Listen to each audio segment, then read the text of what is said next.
Hello there. The Roman Empire is often remembered through famous names, great battles, and ruined monuments. But beneath all of that was something far more interesting, a carefully functioning system that controlled people, resources, and ideas across an enormous world. This empire lasted for centuries not by accident, but because it understood how power, order, and everyday life could be organized on a massive scale.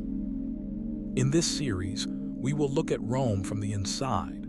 We will explore how ordinary Romans lived, how decisions were made, how cities stayed fed and protected, and how an empire managed to feel stable for so long. The goal is not to rush through history, but to understand the hidden logic that allowed Rome to grow, survive, and eventually change. But before we start, if you value thoughtful explanations and curiosity-driven history, consider liking this video, subscribing to the channel, and sharing your thoughts in the comments. Your support helps keep deep, well-researched content like this going. Rome is often imagined as a powerful city ruled by emperors, supported by armies, and decorated with grand monuments. But this image hides a more important truth. Rome was not successful simply because it conquered land. It endured because it built systems that could function across generations, even as leaders changed. From its earliest days, Rome was less focused on spectacle and more focused on organization. The earliest Roman settlement emerged along the Tiber River, roughly in the 8th century BCE. This location mattered greatly. The river allowed trade without direct exposure to the sea, reducing vulnerability to naval attacks. The surrounding hills offered natural defense, while nearby plains supported agriculture. These geographic advantages encouraged stability rather than constant migration, allowing social structures to develop slowly and consistently. Early Rome did not invent everything it used. Instead, it absorbed knowledge from its neighbors. The Etruscans influenced Roman religious rituals, city planning, and symbols of authority. Greek colonies in southern Italy contributed ideas about art, philosophy, and political organization. Rome's strength lay in selection. Romans evaluated what worked elsewhere and reshaped it to fit their own needs, discarding what did not serve long-term control. At the core of Roman society was hierarchy. The Roman household was governed by the paterfamilias, who held legal authority over property, finances, and family members. This concentration of responsibility created a model that extended outward. Authority flowed downward, but accountability flowed upward. This same logic would later govern magistrates, generals, and provincial governors. Rome's rejection of monarchy around 509 BCE marked a critical shift. The republic that followed was not democratic in the modern sense, but it was carefully structured to prevent the concentration of unchecked power. Executive authority was divided between two consuls, each limited to one-year terms. The Senate provided continuity and experience, while popular assemblies represented citizen participation. This balance reduced sudden instability and allowed political norms to develop over time. Law became Rome's most powerful tool.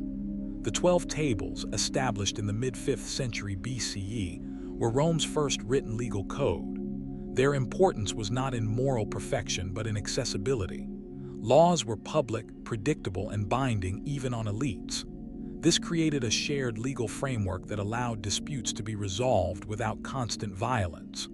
Over time, Roman law expanded into complex systems governing contracts, property, and citizenship. Citizenship itself was one of Rome's most strategic innovations. Unlike many ancient states, Rome gradually extended citizenship beyond its original population. Allies, conquered communities, and eventually entire regions were granted legal status. Citizenship imposed obligations such as taxation and military service, but it also offered protection under Roman law. This approach reduced resistance and transformed former enemies into stakeholders in the system. Expansion for Rome was never only about conquest. Once territory was secured, it was immediately organized. Roads were constructed to allow movement of troops and goods. Local elites were integrated into administrative roles. Tax systems were standardized. Roman authority was reinforced not only by soldiers but by predictable governance. This administrative mindset allowed Rome to manage territories across Europe, North Africa, and the Near East. Rome's early success did not come from speed or innovation alone. It came from patience. Institutions were refined gradually. Power was distributed carefully. Adaptation was continuous. By the time Rome expanded beyond Italy, it already possessed the core elements of empire: law, administration, social hierarchy, and cultural flexibility. To understand Rome, it is essential to begin here. Before emperors, before spectacles, before decline, there was a system designed to endure. Everything that followed was built upon this foundation. Before Rome became a republic, and long before it ruled an empire, it existed as a monarchy. This early period is often dismissed as mythical or uncertain, but it played a critical role in shaping how Rome understood authority, tradition, and public life. The Roman monarchy was not simply a story of kings ruling by force. It was a formative stage in which political habits, religious practices, and social structures were established and normalized. According to Roman tradition, the city was ruled by a sequence of kings, beginning with Romulus and ending with Tarquin the Proud. While modern historians debate the exact details, archaeology supports the idea that Rome was governed by centralized leadership during its earliest centuries. These kings were not hereditary monarchs in the later European sense.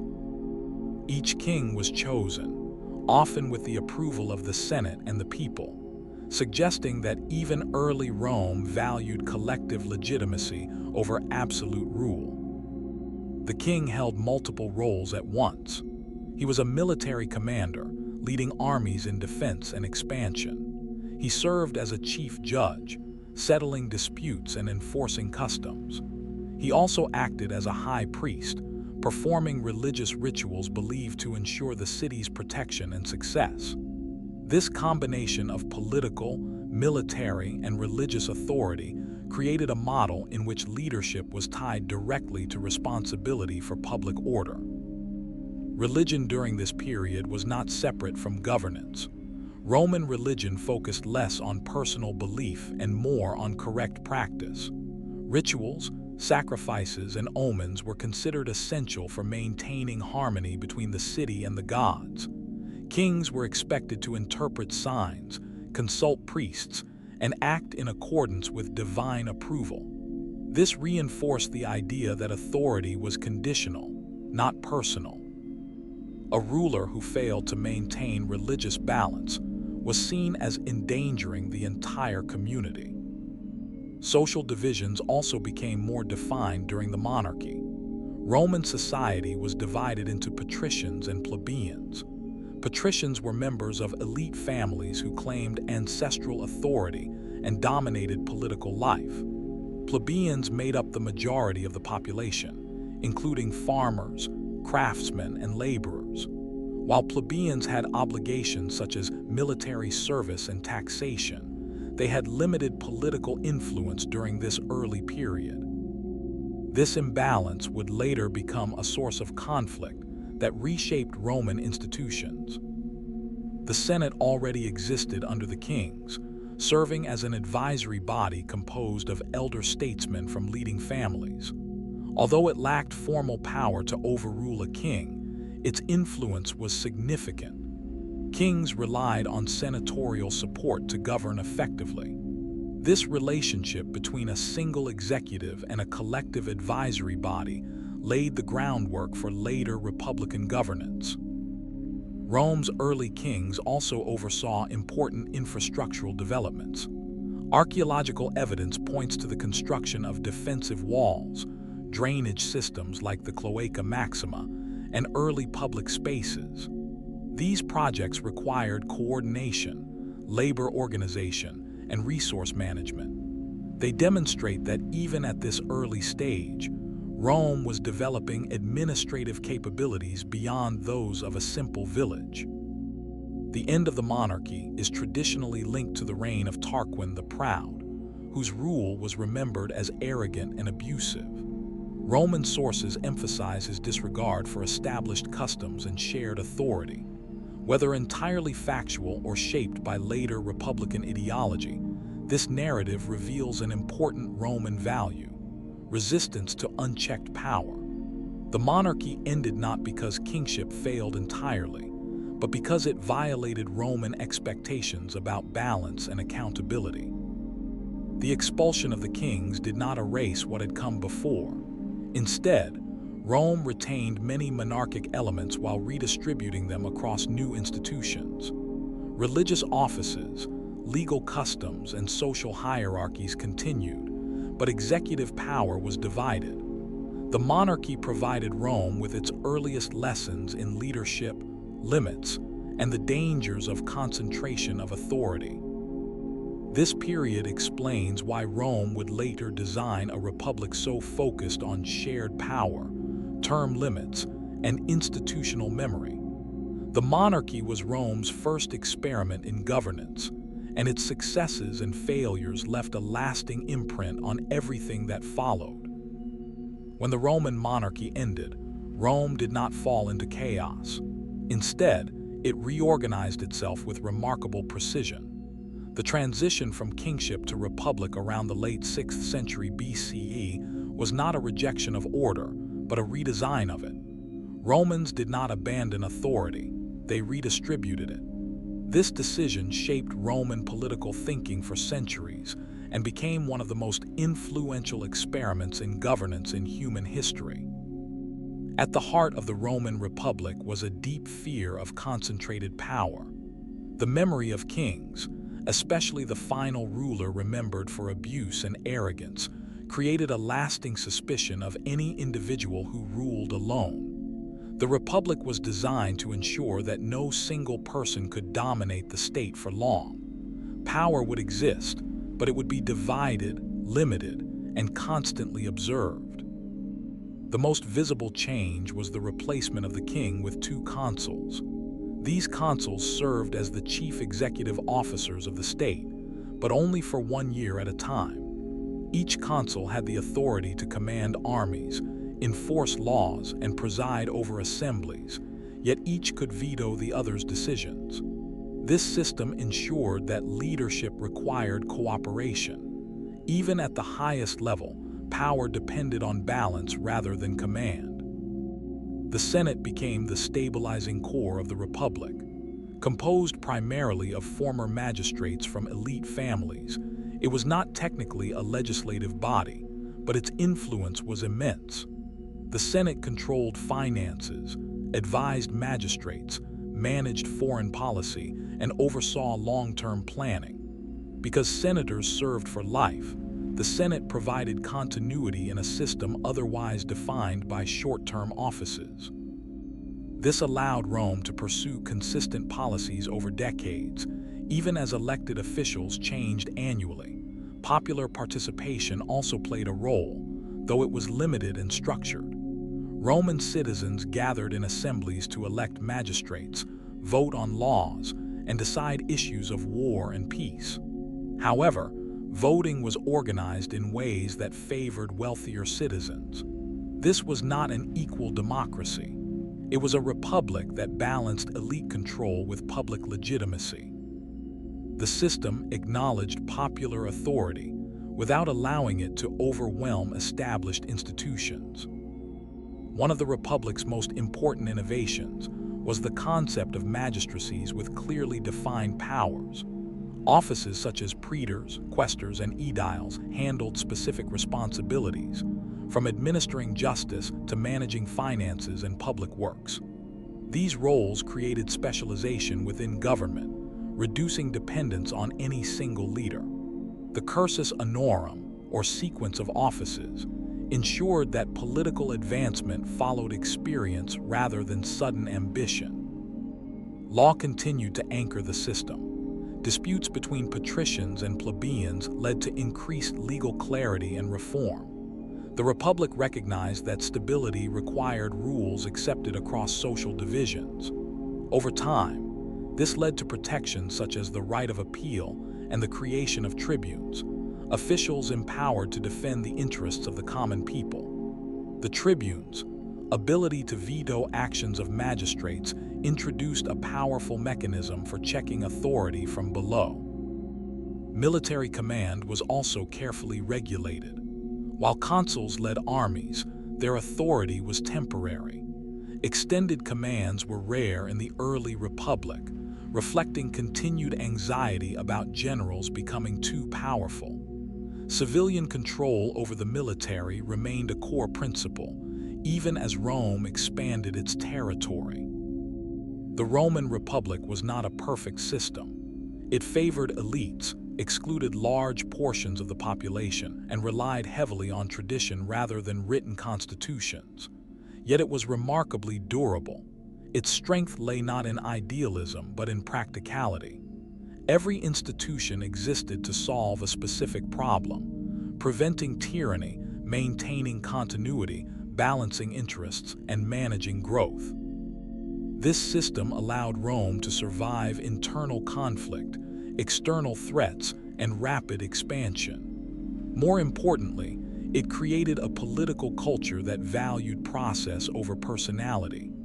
Power was something to be managed collectively, not embodied in a single ruler. The Republic was Rome's most influential political invention. It would eventually strain under the pressures of empire, but its principles would outlive it, shaping legal and political thought long after Rome itself changed form. As Rome expanded, it became increasingly clear that force alone could not hold the state together. Armies could conquer territory, but they could not manage daily disputes, trade agreements, family conflicts, or property claims across a growing population. What allowed Rome to function at scale was its commitment to law not as an abstract ideal, but as a practical system that organized life and limited chaos. One of Rome's most important early legal developments was the creation of publicly accessible law. Before formal codes existed, legal knowledge was controlled by elites who interpreted customs as they saw fit. This imbalance created tension, particularly between patricians and plebeians. The demand for transparency led to the creation of the 12 Tables in the mid-5th century BCE. These laws were displayed publicly, allowing citizens to know their rights and obligations. The significance of the 12 Tables lay less in their content and more in what they represented. Law was no longer hidden. Roman law was deeply procedural. It focused on how decisions were made rather than simply what decisions were made. This emphasis created predictability. Citizens could anticipate outcomes based on established rules, reducing the likelihood of personal vendettas or arbitrary punishment. Over time, this predictability encouraged trust in institutions rather than individuals, a crucial shift for a society managing internal diversity. As Rome grew, its legal system adapted. New categories of law emerged to address different contexts. Ius civil applied specifically to Roman citizens, governing family relations, contracts, and property. Ius gentium developed to regulate interactions between Romans and non-citizens, particularly in trade. This flexibility allowed Rome to govern a multicultural population without imposing a single rigid legal identity on everyone it ruled. Legal professionals played an increasingly important role. Magistrates such as praetors oversaw courts and issued edicts that clarified how laws would be applied in specific cases. Jurists, legal thinkers rather than judges, interpreted laws, offered opinions, and refined legal principles. Their work transformed Roman law into a sophisticated system, capable of addressing new situations without constant reinvention. Punishment in Rome reflected social hierarchy, but it was still structured by law. Citizens were entitled to trials and appeals, while non-citizens and slaves faced harsher penalties. Although unequal by modern standards, this structure reinforced Rome's social order while maintaining consistency. The key was not fairness in the modern sense, but stability. Law was meant to preserve order, not equality. Contracts were another pillar of Roman legal strength. Agreements governing loans, sales, labor, and leases were legally enforceable, allowing economic activity to flourish. Merchants could operate across long distances because Roman courts recognized obligations and enforced them predictably. This legal reliability underpinned Rome's commercial networks and integrated its economy. Perhaps the most enduring feature of Roman law was its ability to evolve without breaking. Legal principles were adapted through interpretation rather than constant rewriting. This gradual evolution allowed Roman law to survive political upheaval, social change, and even the collapse of the Western Empire. In the East, these laws were later codified under emperors like Justinian, preserving Roman legal thought for future generations. Rome's legal system did not eliminate conflict, but it channeled it. Disputes became cases, violence became procedure, authority became institutional rather than personal. This transformation explains why Roman law outlived Roman rule. It was not tied to a single regime or ruler, but to a way of thinking about order. Law, more than armies or monuments, was Rome's most durable creation. It allowed a diverse population to coexist under shared expectations and provided a framework strong enough to endure long after the empire itself changed.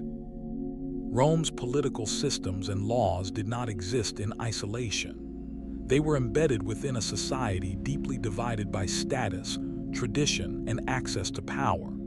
From the earliest days of the Republic, Roman life was shaped by a clear social hierarchy. Understanding this hierarchy and the tensions it produced is essential to understanding how Rome evolved internally, not just how it expanded outward. At the top of Roman society stood the patricians. These were families who claimed descent from Rome's earliest ancestors and held privileged access to political and religious offices. Patrician identity was not simply about wealth. It was about lineage, honor, and long-standing influence.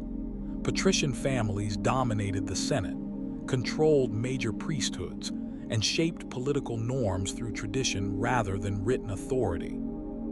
Below them were the plebeians, who made up the majority of Rome's population. Plebeians included small farmers, craftsmen, traders, and laborers.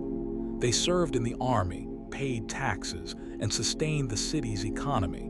Yet for much of early Roman history, they were excluded from meaningful political power.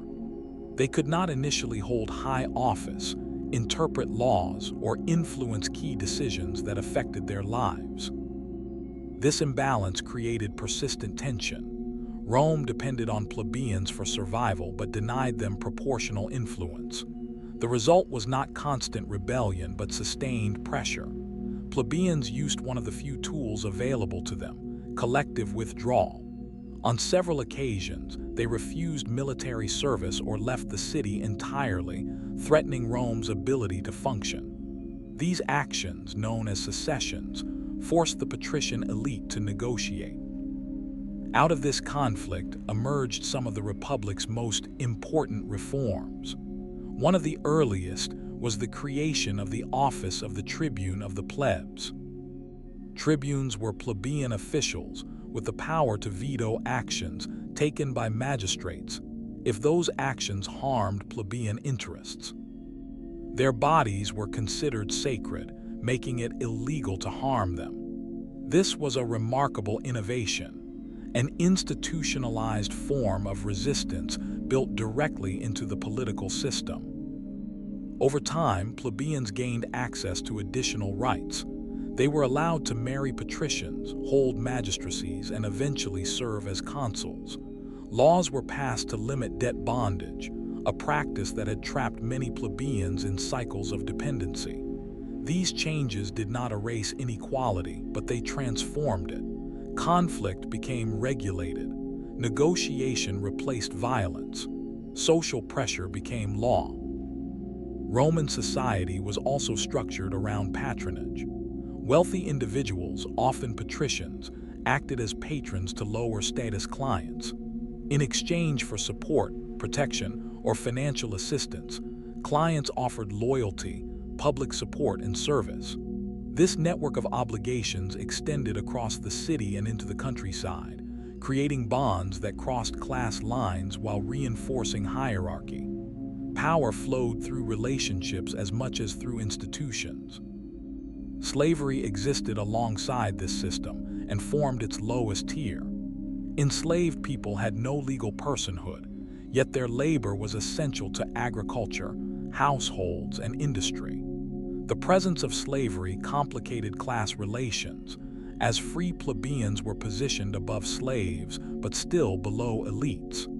This layered structure reduced unified opposition while maintaining social stability. What makes Rome distinctive is not that it had inequality, most ancient societies did, but that it created mechanisms to manage it. Social conflict did not destroy the republic in its early centuries. Instead, it reshaped it. Institutions adapted, offices multiplied, and legal protections expanded. These changes allowed Rome to absorb internal pressure without collapsing. By transforming class tension into political process, Rome preserved order while slowly redefining who counted as a participant in public life. This balance between hierarchy and inclusion would become one of Rome's defining strengths, and later, one of its greatest challenges. Rome did not become powerful simply by winning battles. Many ancient states conquered territory, only to lose it quickly. What made Rome different was its method. Expansion was never treated as a temporary achievement or a moment of glory. It was treated as an administrative problem that needed long-term solutions. From an early stage, Rome focused not only on how to take land, but on how to hold it. In the early Republic, Rome expanded gradually across the Italian peninsula. This slow pace was intentional. Instead of destroying defeated communities, Rome usually offered them structured agreements. Some cities became full Roman citizens, others received partial rights, and some remained allies with obligations to provide soldiers. This flexible system allowed Rome to increase manpower without overstretching its political structure. Conquest created responsibility, not chaos. Military success was closely tied to organization. Roman armies were not temporary war bands. They were standardized units with clear command structures, training routines, and logistical planning. Soldiers were citizens who expected land, legal protection, and status in return for service. This created a direct link between military expansion and social stability. War strengthened the system rather than undermining it. One of Rome's most effective tools was infrastructure. As new territories were absorbed, roads were built almost immediately. These roads were not designed for comfort but for efficiency. They allowed troops to move quickly, officials to travel reliably, and goods to circulate across regions. Roads also symbolized permanence. A Roman road signaled that Rome intended to stay.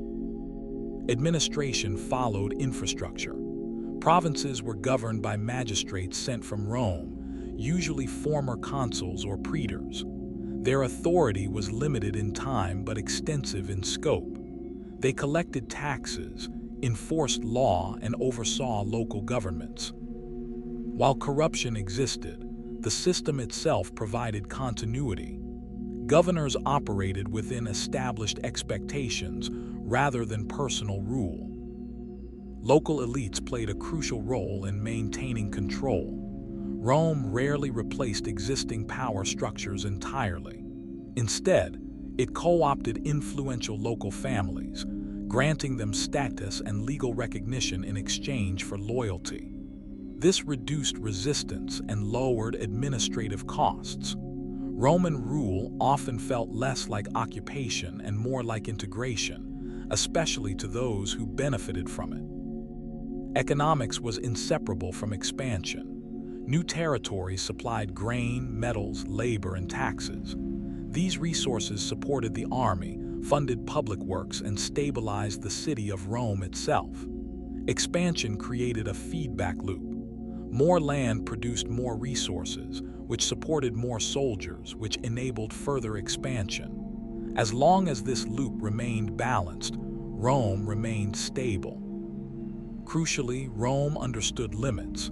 Expansion was not constant. Periods of war were followed by consolidation. Laws were adjusted, citizenship expanded, and institutions adapted to new realities. This restraint prevented sudden collapse. Rome grew because it paused to organize what it had already taken. Expansion also shaped Roman identity. Romans came to see themselves as administrators of order rather than conquerors alone. Roads, laws, and citizenship were as important as legions. This mindset justified empire not as domination, but as governance. Whether or not this view was shared by everyone under Roman rule, it shaped how Rome understood its role in the world. By treating expansion as a system rather than an event, Rome avoided the instability that destroyed many other ancient powers. Growth did not weaken Rome immediately. It strengthened it, until the balance between administration, resources, and ambition began to strain. Understanding this system of expansion explains why Rome lasted for centuries. It did not grow fast, it grew carefully. Rome's military strength did not come from individual heroism or sudden innovation. It came from discipline, structure, and repetition. The Roman army was designed to be reliable before it was impressive. This reliability allowed Rome to fight continuously, across generations, without losing coherence. Understanding the Roman army means understanding how Rome translated social order into military power. At the center of the Roman army was the legion. A legion was not just a fighting unit, it was a self-contained system. Each legion had a clear chain of command, standardized equipment, and defined roles. Soldiers trained to move together, respond to commands instantly, and maintain formation under pressure.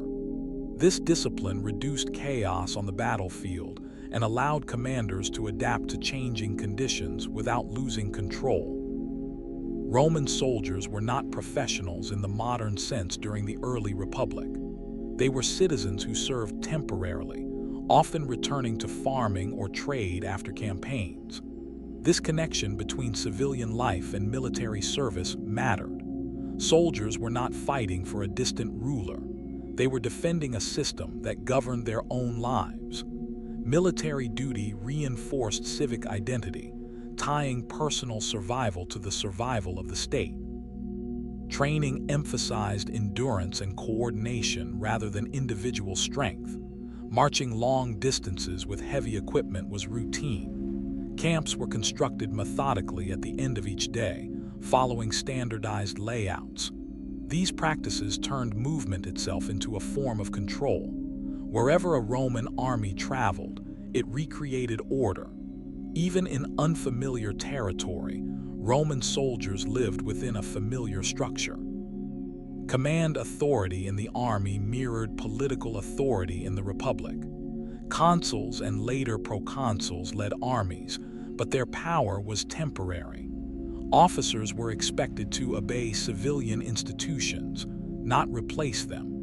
This principle limited the risk of military rule during the Republic's early centuries. Loyalty was directed toward Rome's system, not toward permanent commanders. Flexibility was another key feature. Roman formations could adjust more easily than those of many rivals. The manipular system allowed units to move independently while remaining coordinated. This adaptability made Roman armies effective against diverse enemies, from organized states to irregular forces. Success did not depend on facing a specific type of opponent. It depended on maintaining formation, supply, and command. Logistics supported everything. Roman armies relied on supply chains that included local requisitioning, storage depots, and secure routes. Roads played a critical role, allowing armies to move quickly and resupply reliably. Military success was as much about food, equipment, and communication as it was about combat. Rome understood that an army without supply was already defeated. Discipline extended beyond the battlefield. Military law governed behavior strictly. Punishments for disobedience were severe, not as acts of cruelty, but as tools of cohesion. Order within the army prevented disorder within the state. Soldiers learned that survival depended on collective behavior, not individual impulse. Over time, the army became one of Rome's most influential institutions. It shaped social mobility, political ambition, and imperial expansion. Yet in its early and middle phases, it remained closely tied to the Republic's values: service, structure, and restraint.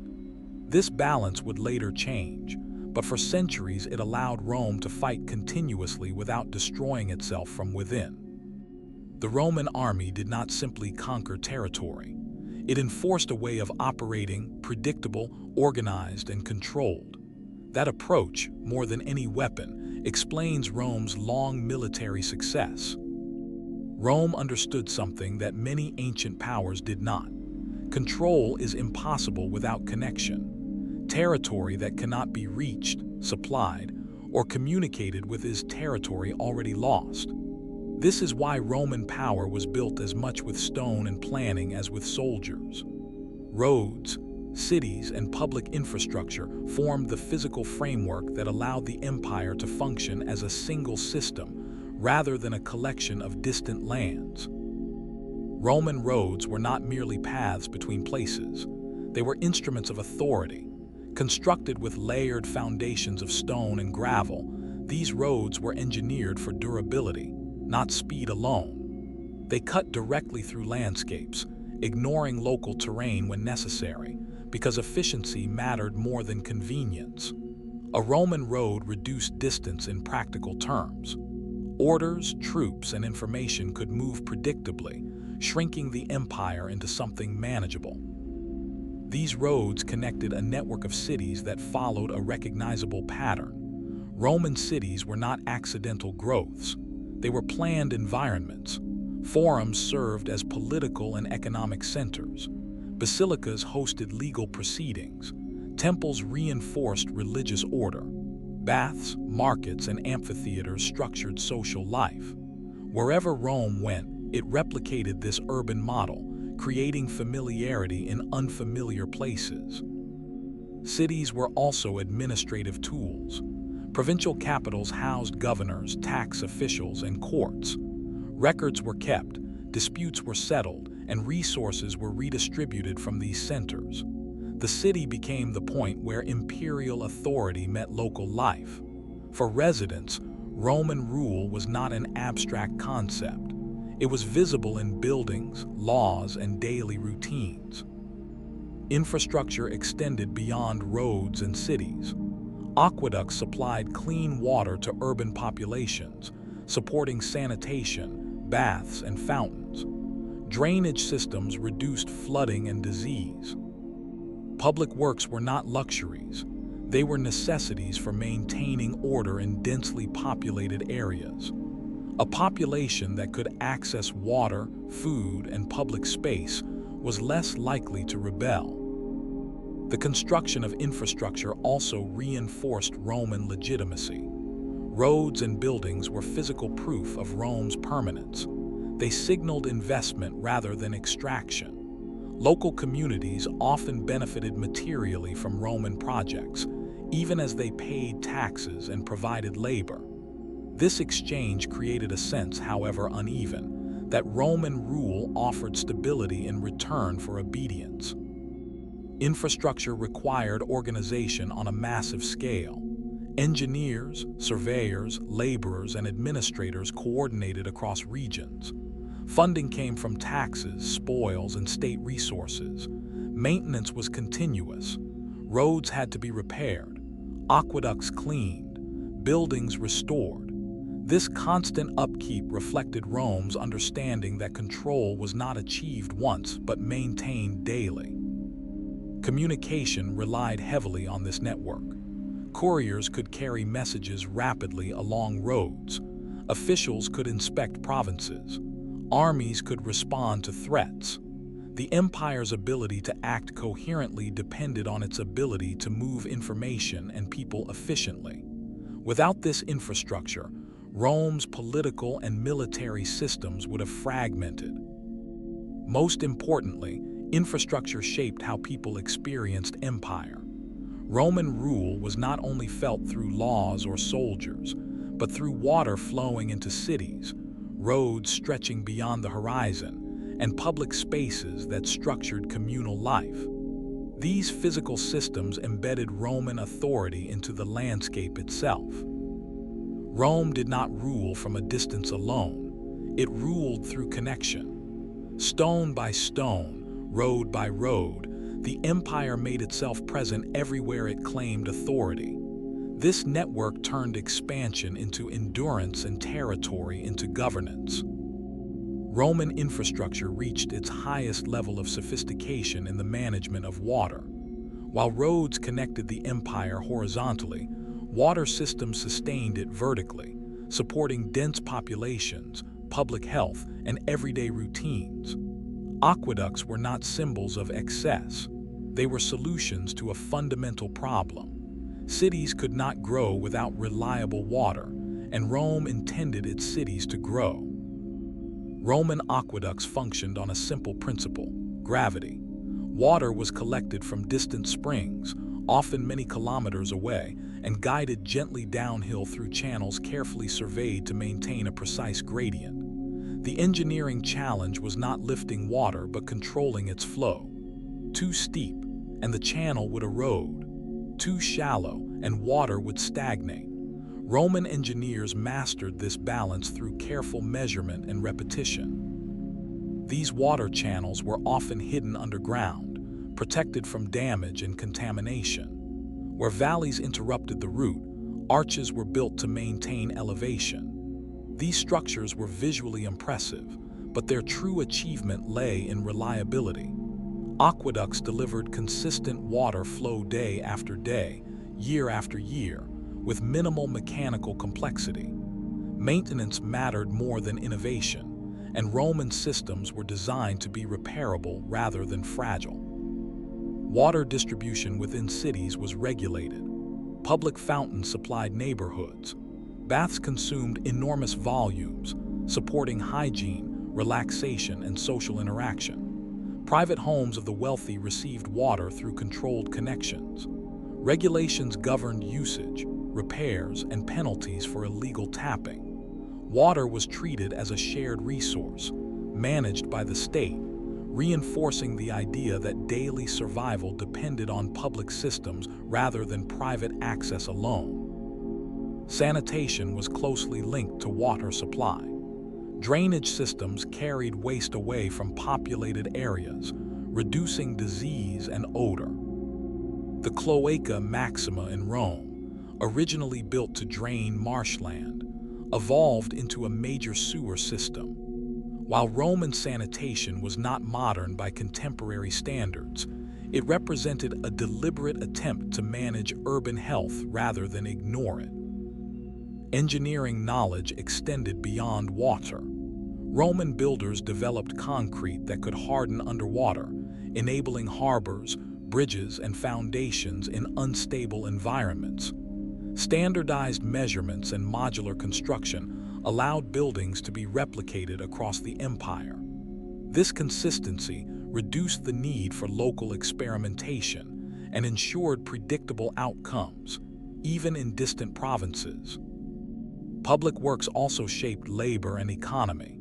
Construction projects employed free workers, soldiers, and enslaved people. Materials were sourced locally where possible, integrating regional economies into imperial supply chains.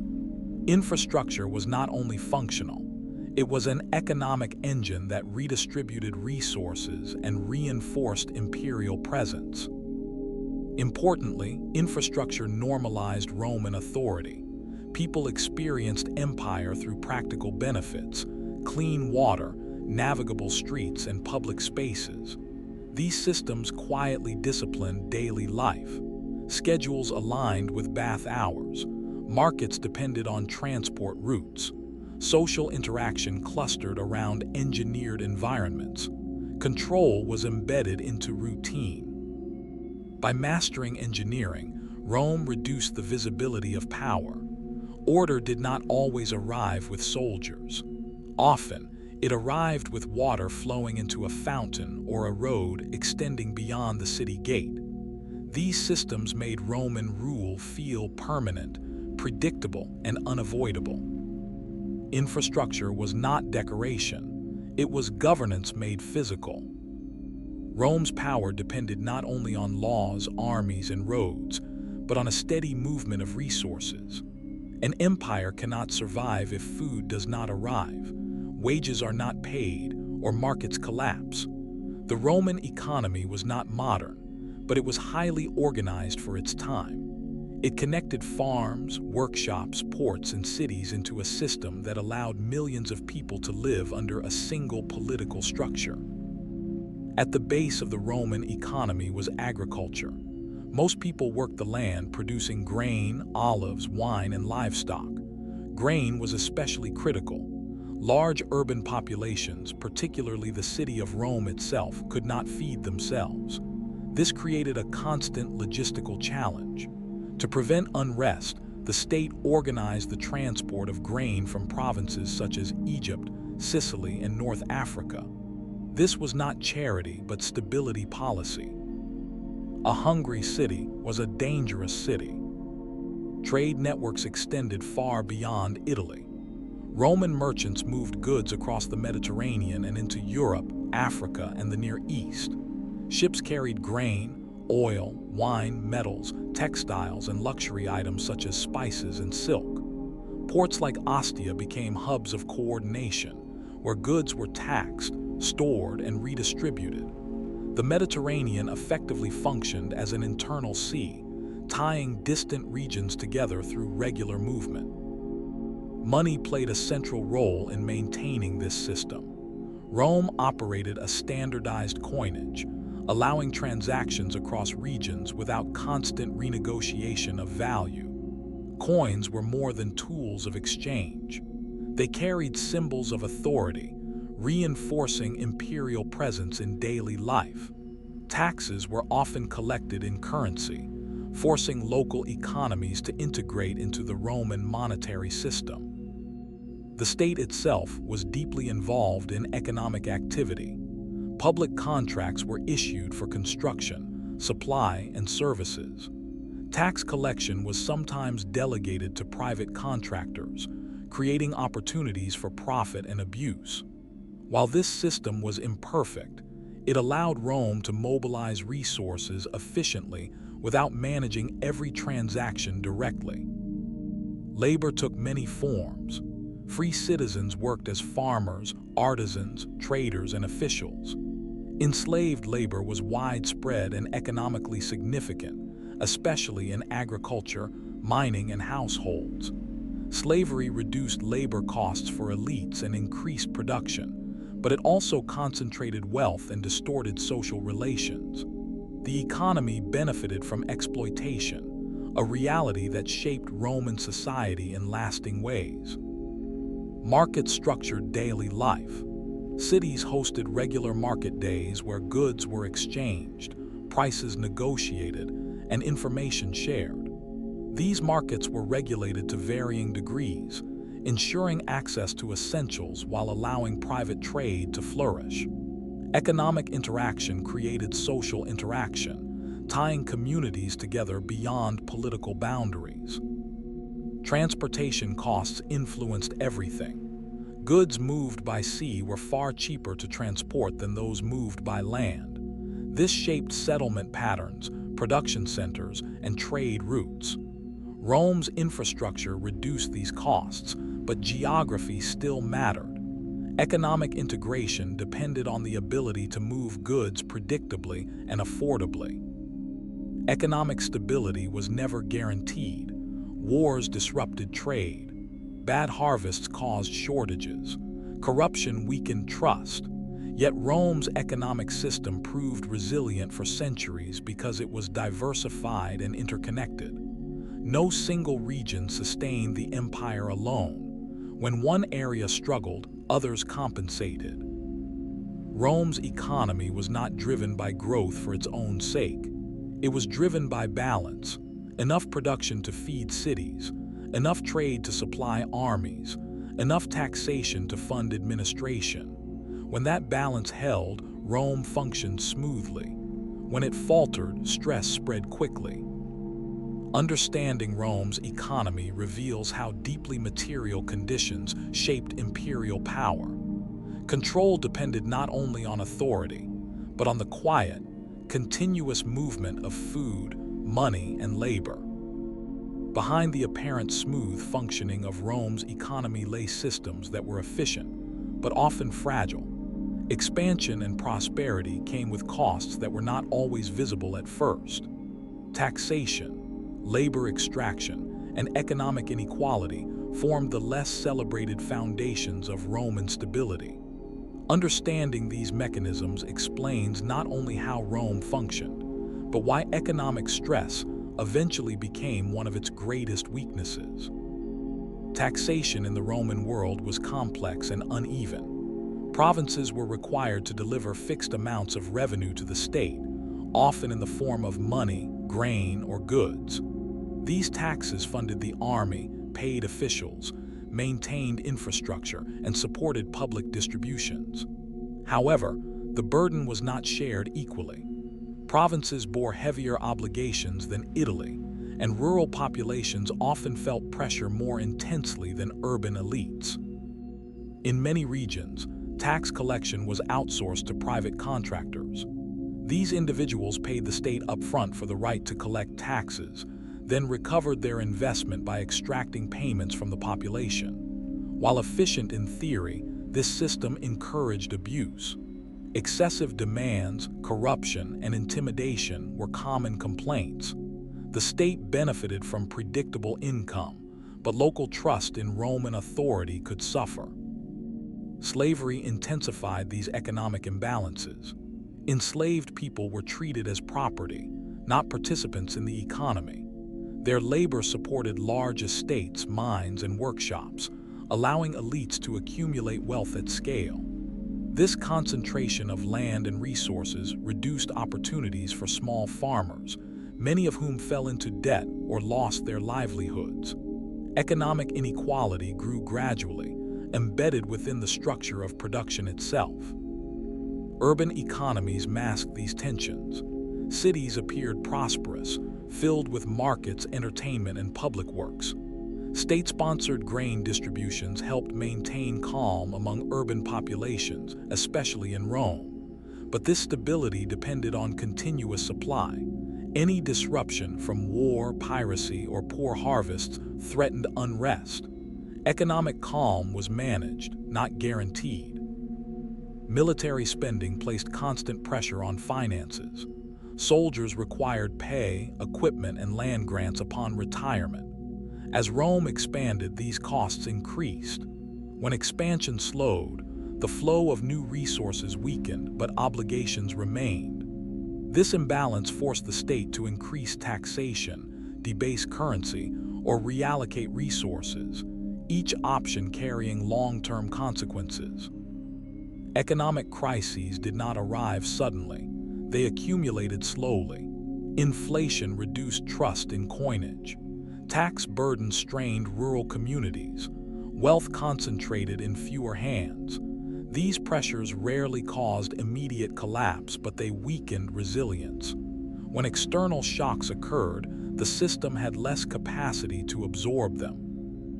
Rome's economic strength had always relied on balance rather than abundance. When extraction exceeded sustainability, the system began to strain. The same mechanisms that once supported stability gradually became sources of vulnerability. By examining taxation and slavery alongside trade and production, a clearer picture emerges.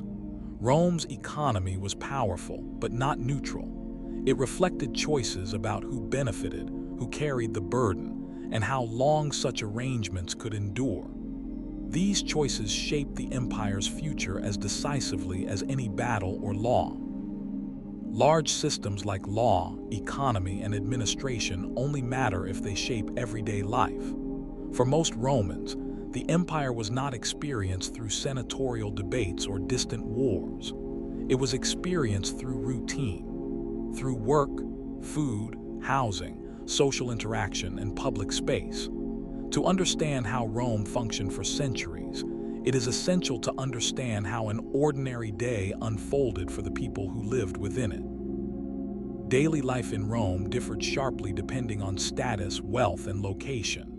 Urban life, especially in the city of Rome, was dense and crowded. Most people lived in apartment buildings known as insulae.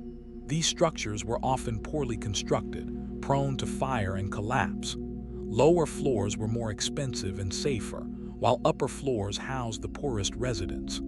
Space was limited, privacy rare, and noise constant.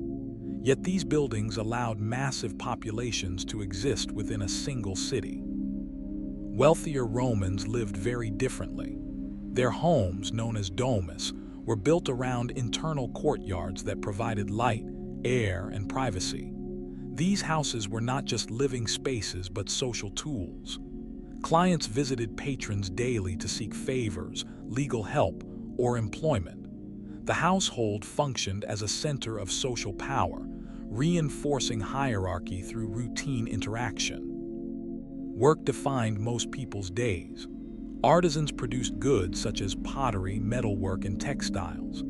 Shopkeepers sold food and tools from small street-level spaces. Laborers worked on construction projects, docks, and warehouses.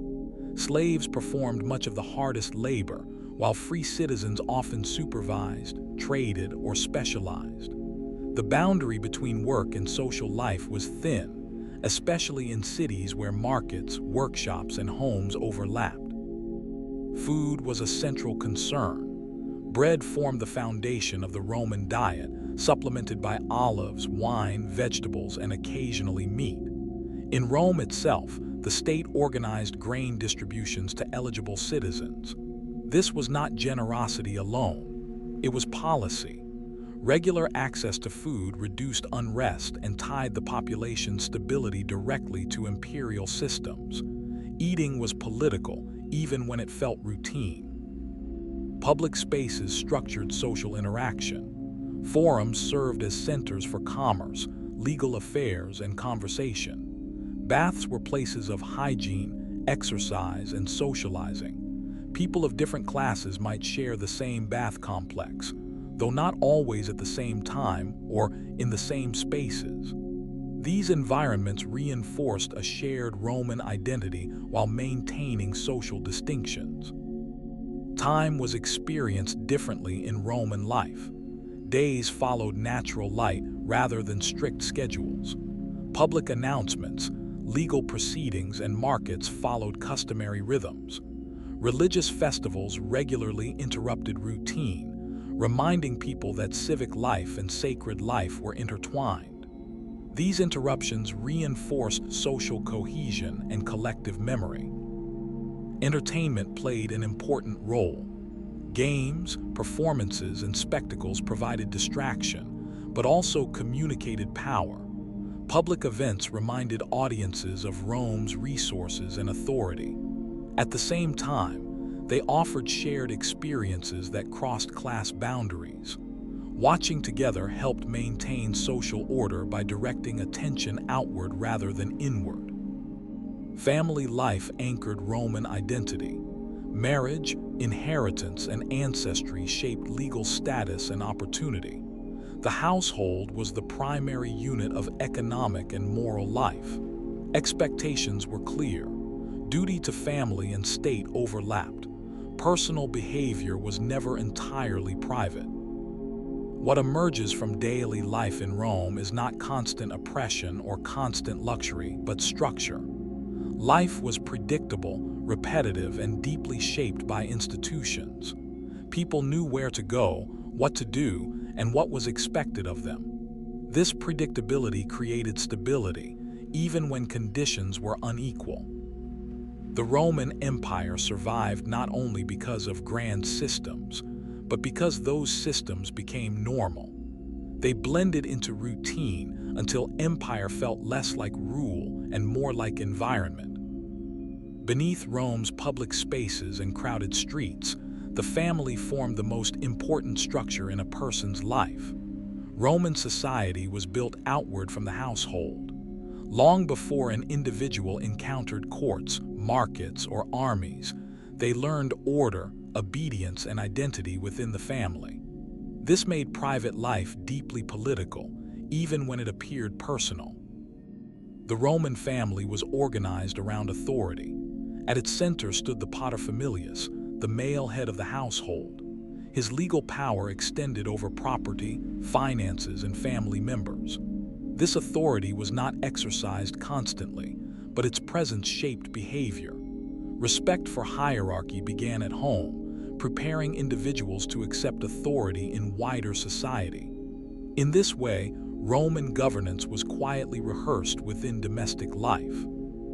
Women held a complex position. Legally subordinate to male authority, they nevertheless played essential roles in managing households, raising children, and maintaining social networks.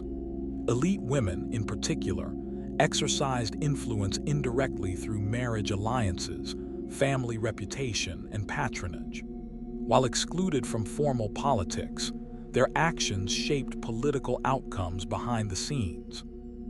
Childhood in Rome was brief.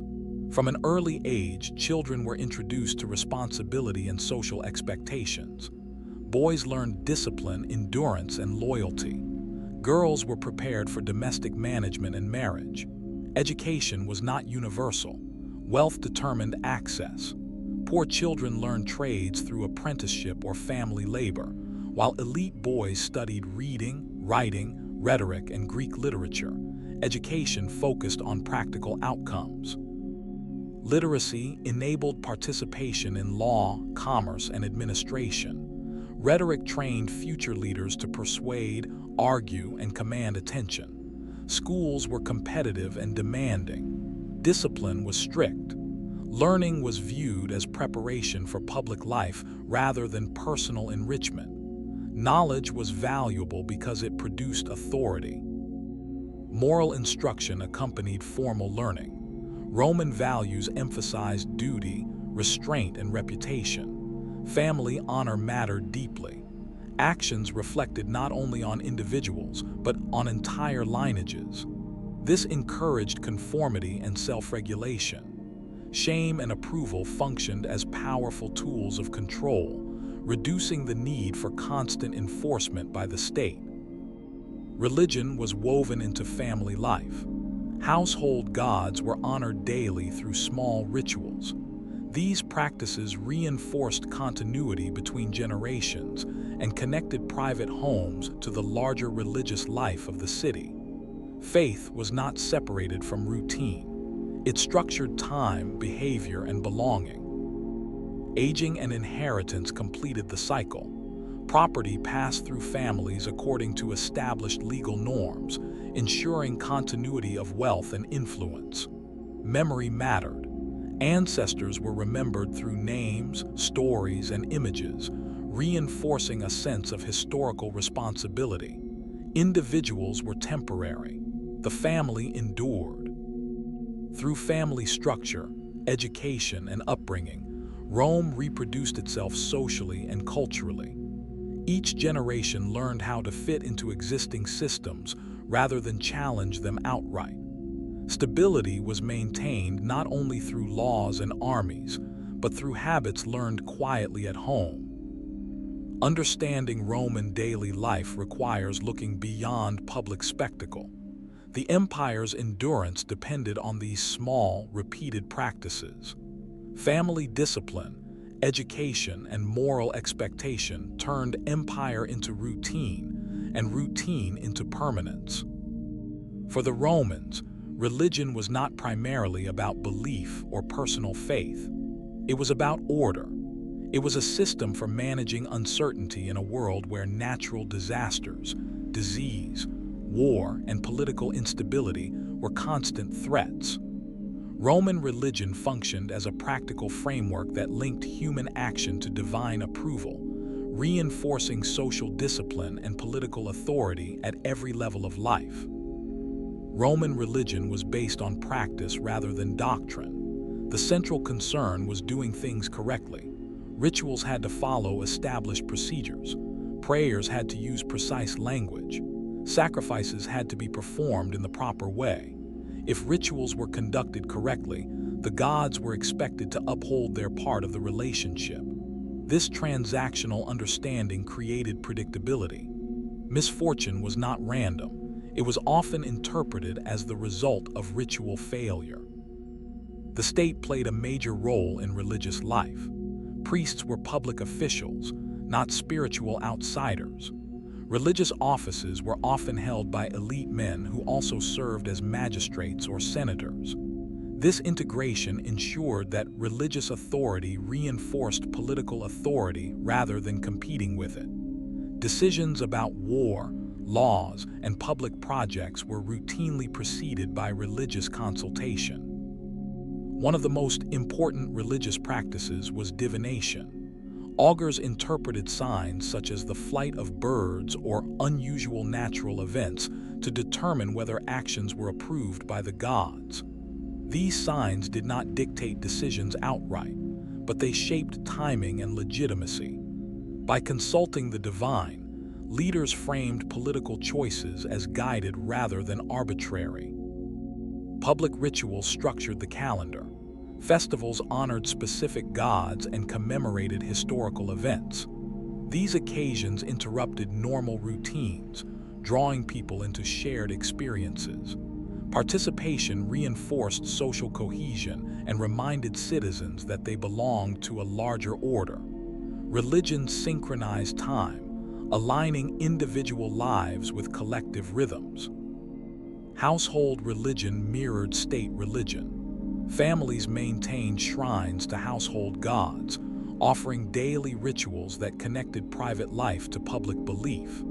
This continuity between home and state reinforced obedience and tradition. Religious practice was learned early and repeated often, becoming part of daily habit rather than conscious reflection. Roman religion was flexible. New gods were adopted as Rome encountered different cultures. Foreign deities were incorporated rather than rejected, as long as they could be integrated into Roman ritual structures. This adaptability reduced resistance and allowed religious diversity within a shared framework. Unity did not require uniformity. Crucially, religion supported authority without requiring constant force. By framing success and failure as divine responses to human behavior, religion encouraged compliance. Obedience was not only civic duty, it was cosmic responsibility.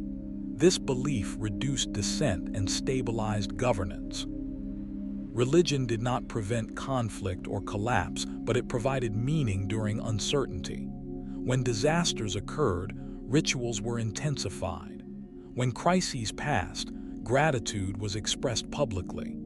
This cycle created resilience, allowing society to absorb shocks without immediate breakdown. Understanding Roman religion reveals how deeply power was embedded in routine.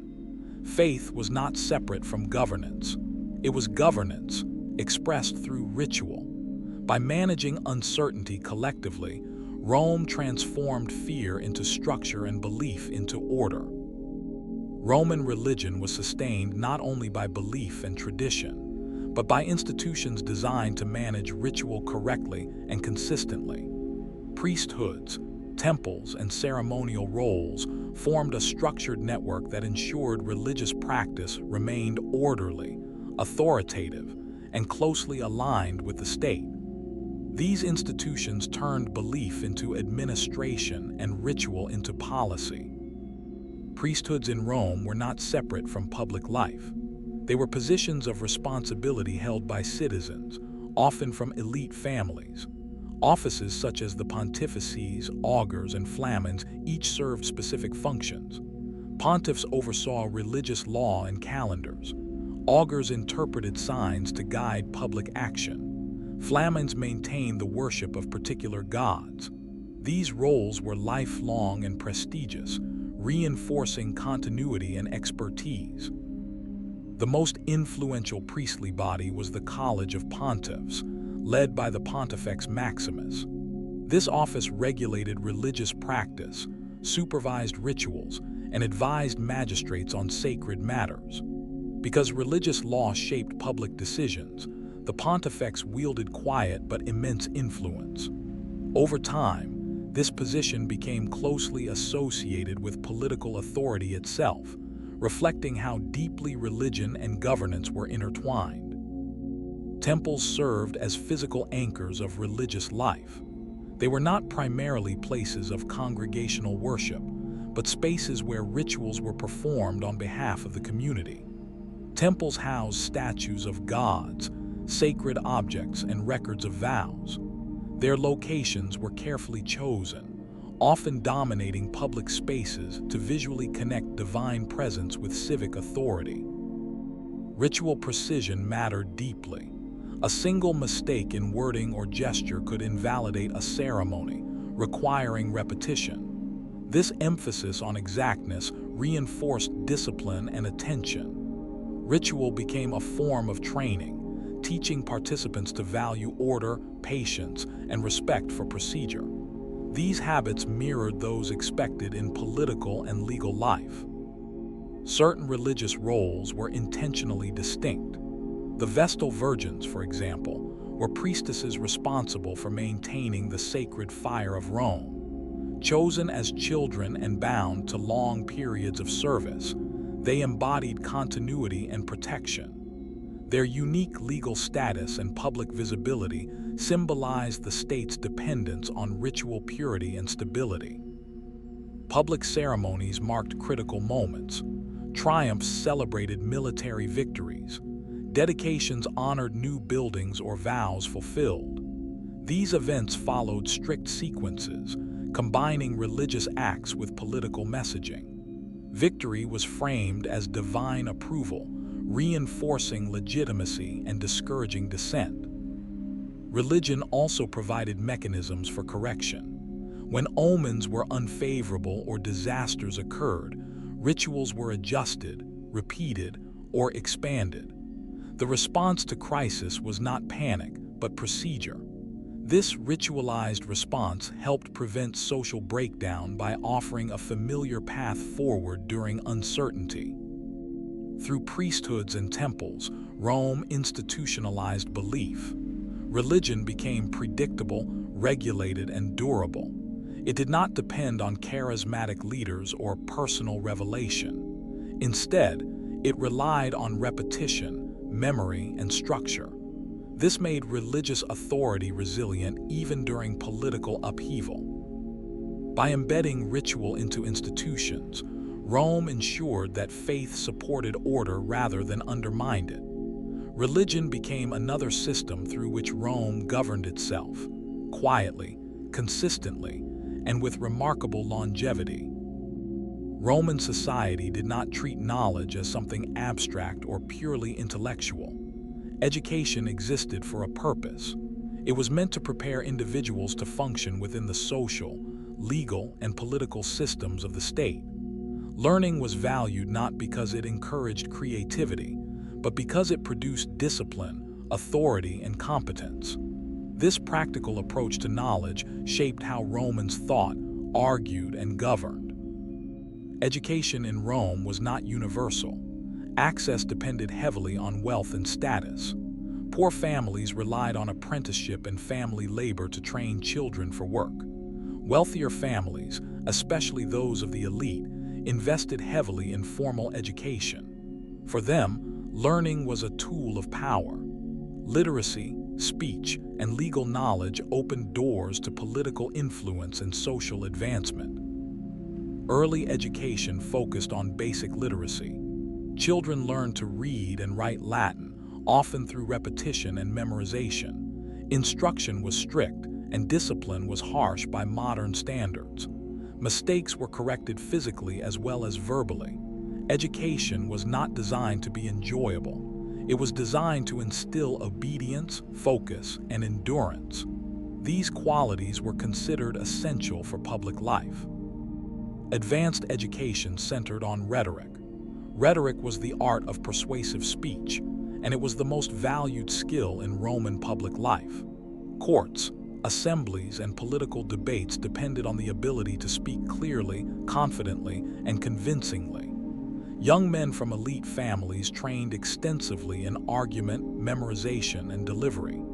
They learned how to construct cases, appeal to emotion, and frame logic to their advantage.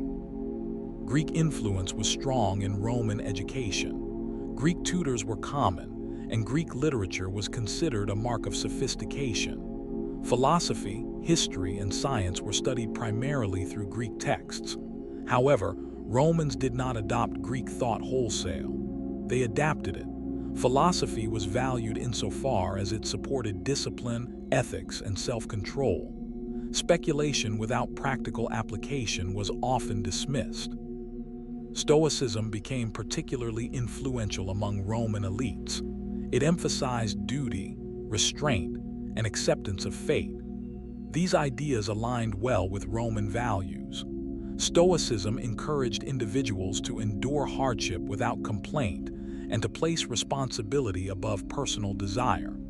For magistrates, generals, and emperors, this philosophy offered a framework for authority grounded in self-mastery. Education also reinforced social hierarchy. Mastery of language and law distinguished elites from the rest of society. Speech marked status. Those who could argue persuasively were seen as fit to rule. Those who could not were expected to obey. Education did not challenge hierarchy, it justified it.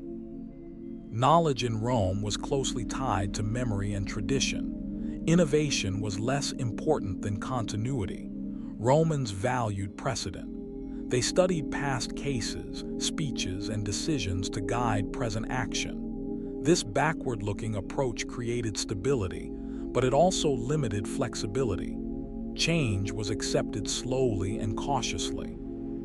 Practical knowledge extended beyond schools. Military training, legal apprenticeship, and administrative experience formed alternative paths of learning. Roman officials learned by doing. Authority was earned through service, repetition, and exposure to responsibility.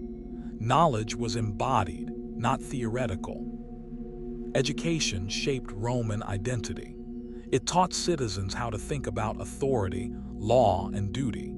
It produced leaders who valued order over creativity and stability over experimentation. This mindset supported Rome's long endurance, even as it constrained adaptation.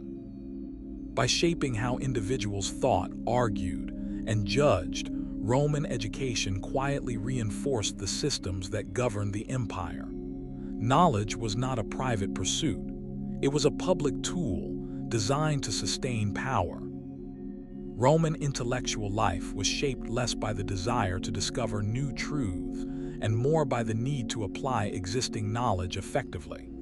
This distinction explains both Rome's strengths and its limitations. While Romans absorbed ideas from many cultures, especially Greece, they filtered those ideas through a practical lens. Knowledge was valuable only if it reinforced order, discipline, or utility. Philosophy entered Roman life primarily as a tool for self-management. Among the various schools of thought inherited from Greece, Stoicism fit Roman values most comfortably. Stoic philosophy taught emotional restraint, acceptance of fate, and the prioritization of duty over personal desire. These ideas resonated strongly with Roman elites, particularly those holding public office. Philosophy was not pursued for speculation about the universe, but for guidance on how to endure responsibility and maintain control under pressure. Other philosophical traditions existed, but they were less influential. Epicureanism, which emphasized personal pleasure and avoidance of pain, attracted some followers but was often viewed with suspicion. Its inward focus conflicted with Roman ideals of public duty. Skepticism and metaphysical inquiry remained largely academic pursuits, rarely shaping political or administrative life. Roman culture rewarded certainty and action more than doubt and exploration. Science in Rome followed a similar pattern. Romans did not prioritize theoretical investigation. Instead, they excelled at applied knowledge. Engineering, medicine, surveying, and architecture flourished because they solved immediate problems. Roman builders mastered concrete, arches, and water management. Physicians refined surgical techniques and practical treatments. Surveyors mapped land accurately for taxation and infrastructure. These achievements were impressive, but they relied more on refinement than innovation. Greek scientific texts formed the foundation of Roman learning. Writers such as Galen and Pliny the Elder compiled and systematized existing knowledge rather than challenging it. Observation mattered, but experimentation was limited. Nature was described, categorized, and utilized, not questioned deeply. This approach preserved knowledge efficiently but slowed conceptual breakthroughs. Education reinforced these limits. Students learned how to argue, interpret law, and manage people, not how to investigate unknown phenomena. Curiosity was acceptable within boundaries, but excessive questioning was discouraged. Stability depended on shared assumptions. Challenging those assumptions risked disorder. This intellectual restraint had consequences. Roman systems were durable but slow to adapt. When conditions changed, Rome relied on existing solutions rather than inventing new ones. This worked for centuries, but eventually reduced flexibility. Innovation was sacrificed for continuity. Yet this limitation was also a strength. By prioritizing reliability over experimentation, Rome avoided constant disruption. Knowledge served governance. Philosophy supported endurance. Science supported infrastructure. Together, they reinforced a worldview focused on control rather than discovery. Understanding Roman intellectual life requires accepting this balance. Rome did not seek to understand everything. It sought to manage everything. This choice shaped its achievements, its stability, and its eventual constraints. Public entertainment in Rome was never only about enjoyment. It was a carefully managed tool that shaped social behavior, reinforced hierarchy, and communicated power. Spectacle helped transform a vast and unequal empire into a shared experience. By controlling how people gathered, watched, and reacted, Rome guided public emotion without constant force. Games were central to this system. Gladiatorial contests, animal hunts, theatrical performances, and chariot races drew enormous crowds. These events were expensive and logistically complex, requiring funding, organization, and state approval. Their scale itself was a message. Rome demonstrated its ability to command resources, people, and time, reminding spectators of the power behind the spectacle. Gladiatorial games were not random violence. They followed rules, traditions, and expectations. Fighters were trained professionals, often enslaved or socially marginal, whose performances were carefully staged. Combat displayed discipline, endurance, and controlled aggression. The audience learned what was admired and what was condemned. Courage was praised. Cowardice was punished. Order was reinforced even in brutality. Animal hunts and public executions served similar purposes. They marked the boundary between Roman authority and those outside it. Criminals, enemies, and symbolic threats were displayed and eliminated in public view. These acts were not hidden because visibility mattered. Power was meant to be seen, not assumed. Chariot racing offered a different form of engagement. Teams competed repeatedly, building long-term loyalty among spectators. Supporters identified with colors and factions, creating emotional investment that was intense but contained. This redirection of passion helped stabilize society.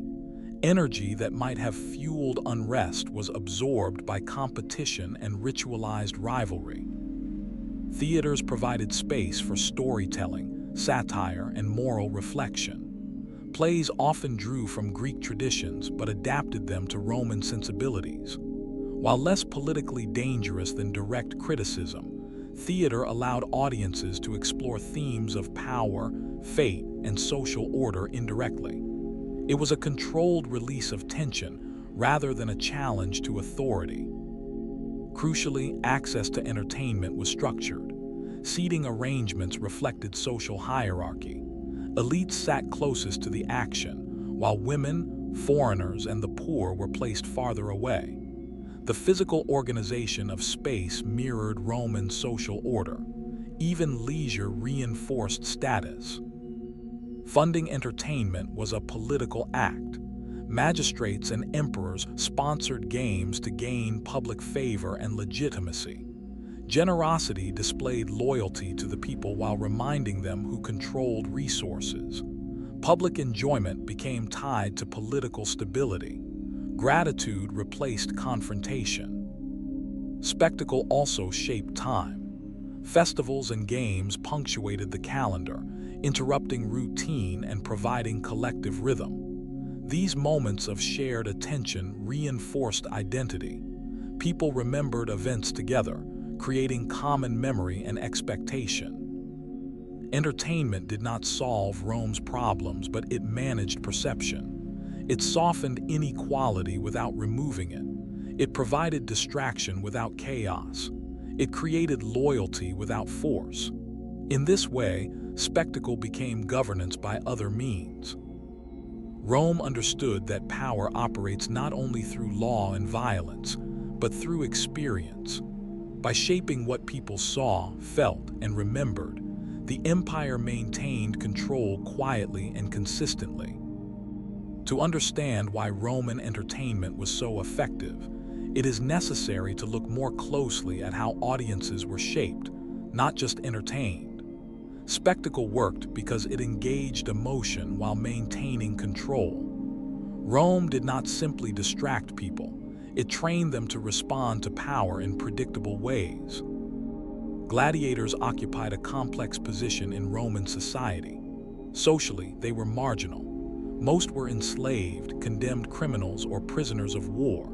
Yet culturally, they were celebrated. Their images appeared on walls, household objects, and souvenirs.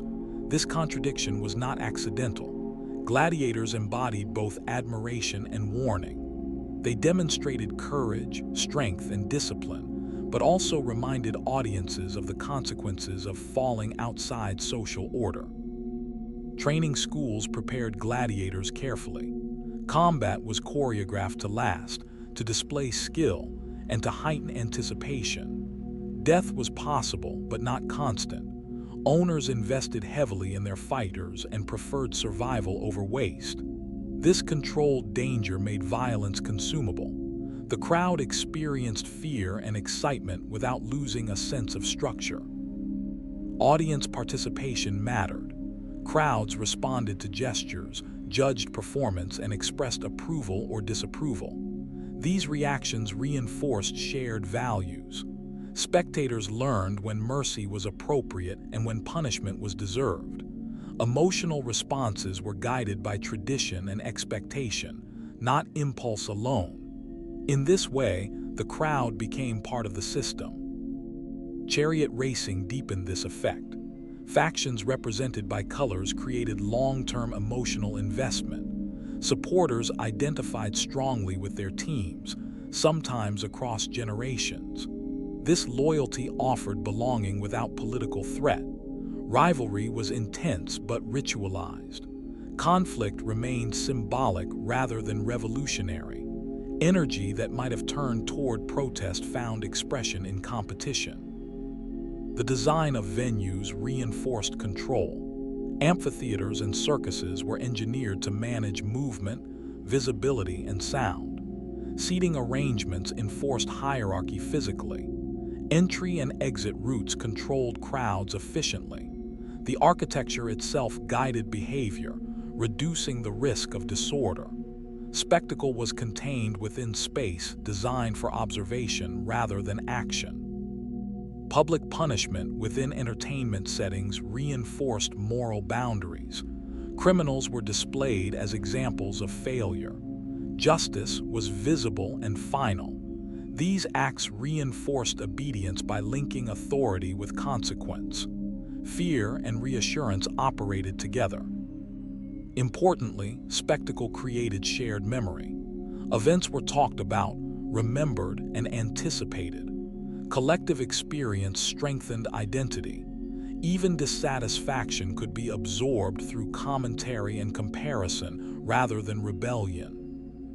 Roman entertainment succeeded because it understood human psychology. People seek meaning, excitement, and belonging. Rome provided these in controlled environments. Emotion was permitted, even encouraged, but never allowed to escape structure. Through spectacle, Rome governed not only bodies but attention. By shaping what people watched and how they reacted, the empire maintained stability without constant coercion. Entertainment was not separate from power. It was one of its most subtle instruments. Rome ruled over vast and diverse populations, yet it did not rely solely on force to maintain control. One of its most powerful tools was the idea of citizenship. Roman citizenship was not just a legal label. It was a system of inclusion that defined who belonged, who benefited, and who was expected to uphold Roman order. Over time, this concept evolved and became one of the most effective mechanisms of imperial stability. In the early Republic, citizenship was limited and exclusive. It was tied closely to birth, lineage, and participation in Roman civic life. Citizens had legal protections, the right to own property under Roman law and access to courts. They could vote in assemblies and serve in the army. In return, they owed loyalty, military service, and taxes. Citizenship was both privilege and obligation. As Rome expanded, this narrow definition became impractical. Governing conquered territories required cooperation, not constant suppression. Rome began to extend varying degrees of citizenship to allies and subject communities. Some groups received partial rights, such as trade privileges or legal protection, without full political participation. Others were gradually integrated more fully over generations. This flexibility allowed Rome to expand, without creating permanent outsiders everywhere it ruled. Citizenship became a reward. Communities that supported Rome, supplied soldiers, or adopted Roman customs were often granted legal recognition. This transformed former enemies into partners. Loyalty was incentivized rather than forced. Over time, Roman citizenship spread across Italy and into the provinces, binding diverse populations to a shared legal framework. Legal identity mattered deeply. Roman citizens could appeal sentences, avoid certain punishments, and access courts that non-citizens could not. These distinctions reinforced the value of citizenship and encouraged assimilation. Local elites often sought Roman status, adopting language, dress, and customs to secure their position within the imperial system. Citizenship also shaped identity. Being Roman was less about ethnicity and more about legal and cultural participation. One could be born in Gaul, Spain, or North Africa and still become Roman through service, loyalty, or imperial grant. This openness reduced resistance and fostered a sense of belonging that crossed geographic boundaries. The expansion of citizenship reached a turning point in the early 3rd century CE, when legal status was extended to nearly all free inhabitants of the empire. This decision simplified administration and reinforced unity, but it also diluted exclusivity. Citizenship became universal, changing its meaning. Privilege became common, and new distinctions emerged based on wealth and power rather than legal status alone. Despite these changes, citizenship remained central to Roman governance. It structured law, shaped ambition, and defined social boundaries. Even those excluded understood its value. Identity was not imposed solely by force, but cultivated through legal belonging. Rome's success lay in recognizing that power lasts longer when people feel included in it. Citizenship transformed empire from occupation into participation. By redefining who counted as Roman, the empire reshaped loyalty itself. Understanding Roman citizenship reveals a key insight. Rome did not rule only by conquering land. It ruled by redefining identity, turning diversity into cohesion through law. The Roman Republic was designed to prevent any one individual from gaining too much power. Its institutions relied on balance, short terms of office, and shared authority. For centuries, this system worked well enough to manage a growing state. But as Rome expanded, the scale of its success began to place pressure on the very mechanisms meant to preserve stability. Power created opportunity, and opportunity fueled ambition. Political life in the Republic became increasingly competitive. Offices were technically unpaid, but they offered access to influence, prestige, and long-term advantage. Wealthy families invested heavily in political careers, funding public works, games, and campaigns to win popular support.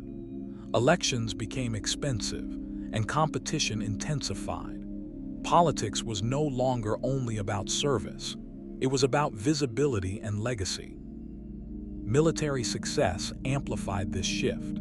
Commanders who led armies to victory returned with wealth, loyal soldiers, and public admiration. Triumphs celebrated these achievements, turning generals into public figures with influence beyond their official roles. While the system expected commanders to step aside after their terms ended, personal loyalty from troops began to challenge institutional loyalty to the state.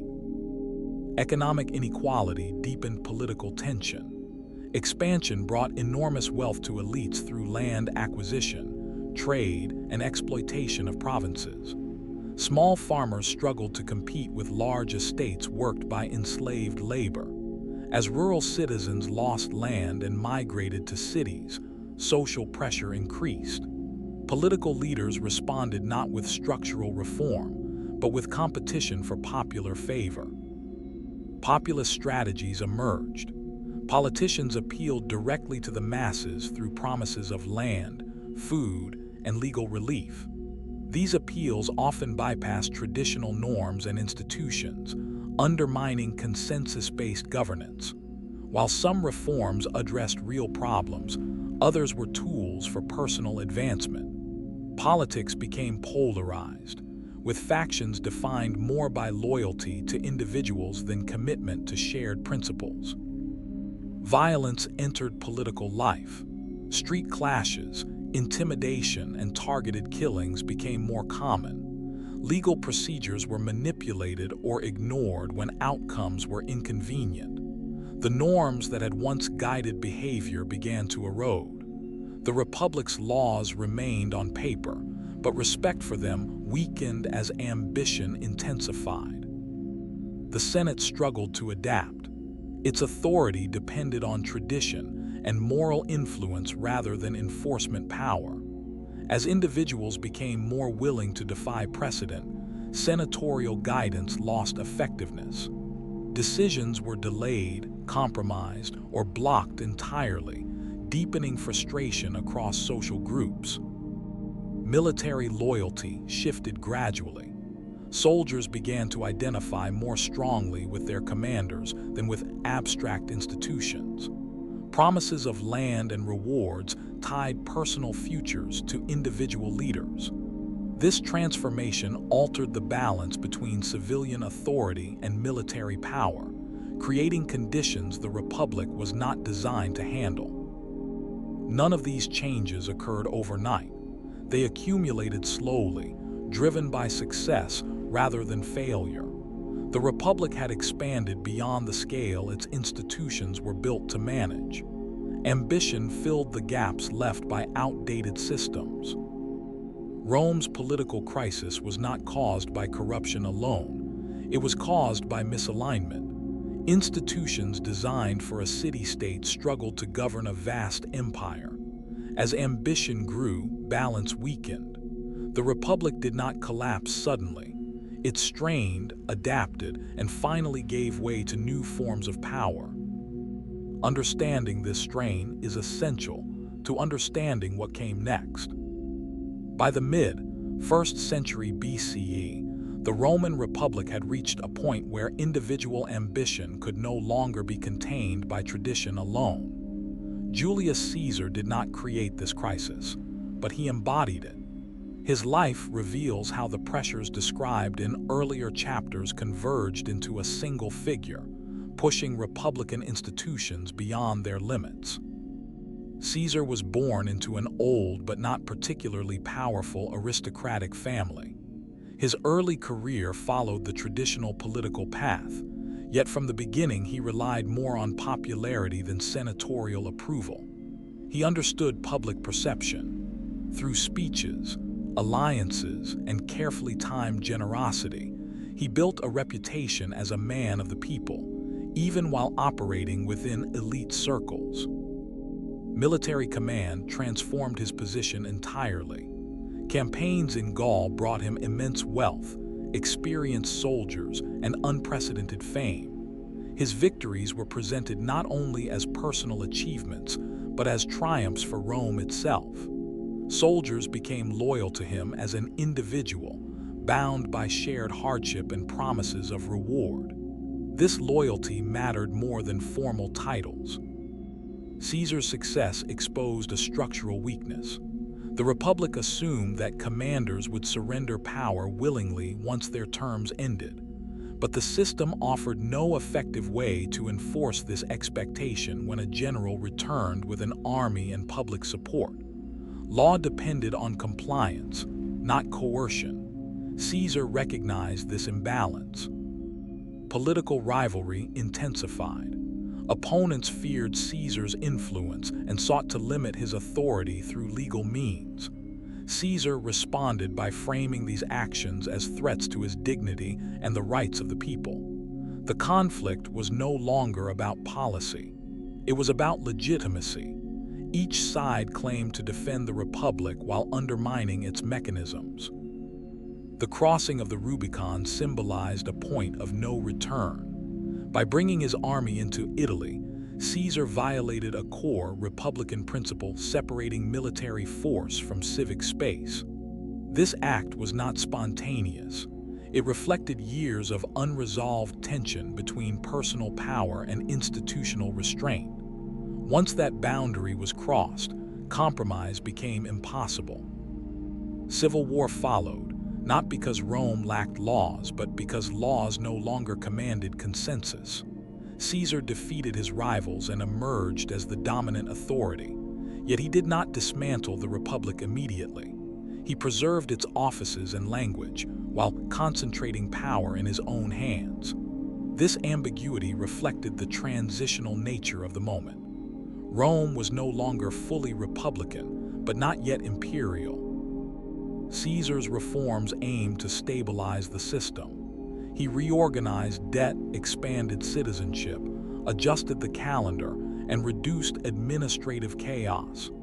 These actions addressed real problems, but they also centralized decision-making. Efficiency replaced balance. Stability replaced shared authority. His assassination revealed the depth of the crisis. Those who killed him believed they were restoring the Republic. Instead, they exposed its fragility. The structures that once limited ambition were already weakened. Removing Caesar did not restore balance. It removed the last unifying figure holding competing interests together. Caesar's life demonstrates that the Republic did not fall because of a single man's ambition. It fell because its institutions could no longer absorb success, expansion, and inequality. Caesar merely revealed the breaking point. What followed would not be a return to the old system, but the creation of something new. After years of civil war, Rome was exhausted. Institutions still existed, but trust in them was weak. Violence had shown that the old republic could no longer contain ambition or guarantee stability. What Rome needed was not simply a new ruler, but a new political arrangement that could restore order without openly abandoning tradition. Augustus understood this problem better than anyone else. Born Gaius Octavius, Augustus was young and politically inexperienced when Julius Caesar was assassinated. What he lacked in experience, he compensated for with patience and calculation. Rather than seizing power openly, he presented himself as a restorer of the Republic. This framing was deliberate. Romans feared kingship, but they longed for peace. Augustus offered both reassurance and control. His rise was gradual. Through alliances, legal authority, and military support, he removed rivals one by one, yet he avoided dramatic gestures. Power was accumulated quietly, distributed across multiple offices rather than concentrated in a single title. Augustus held military command, financial authority, and political influence, but framed each as temporary or necessary. The illusion of republican continuity was carefully preserved. This system is often described as the Principate. Augustus styled himself as princeps, meaning first citizen, not emperor. The Senate continued to meet. Elections continued to be held. Magistracies still existed. On the surface, little appeared to have changed. In reality, decision-making had shifted decisively.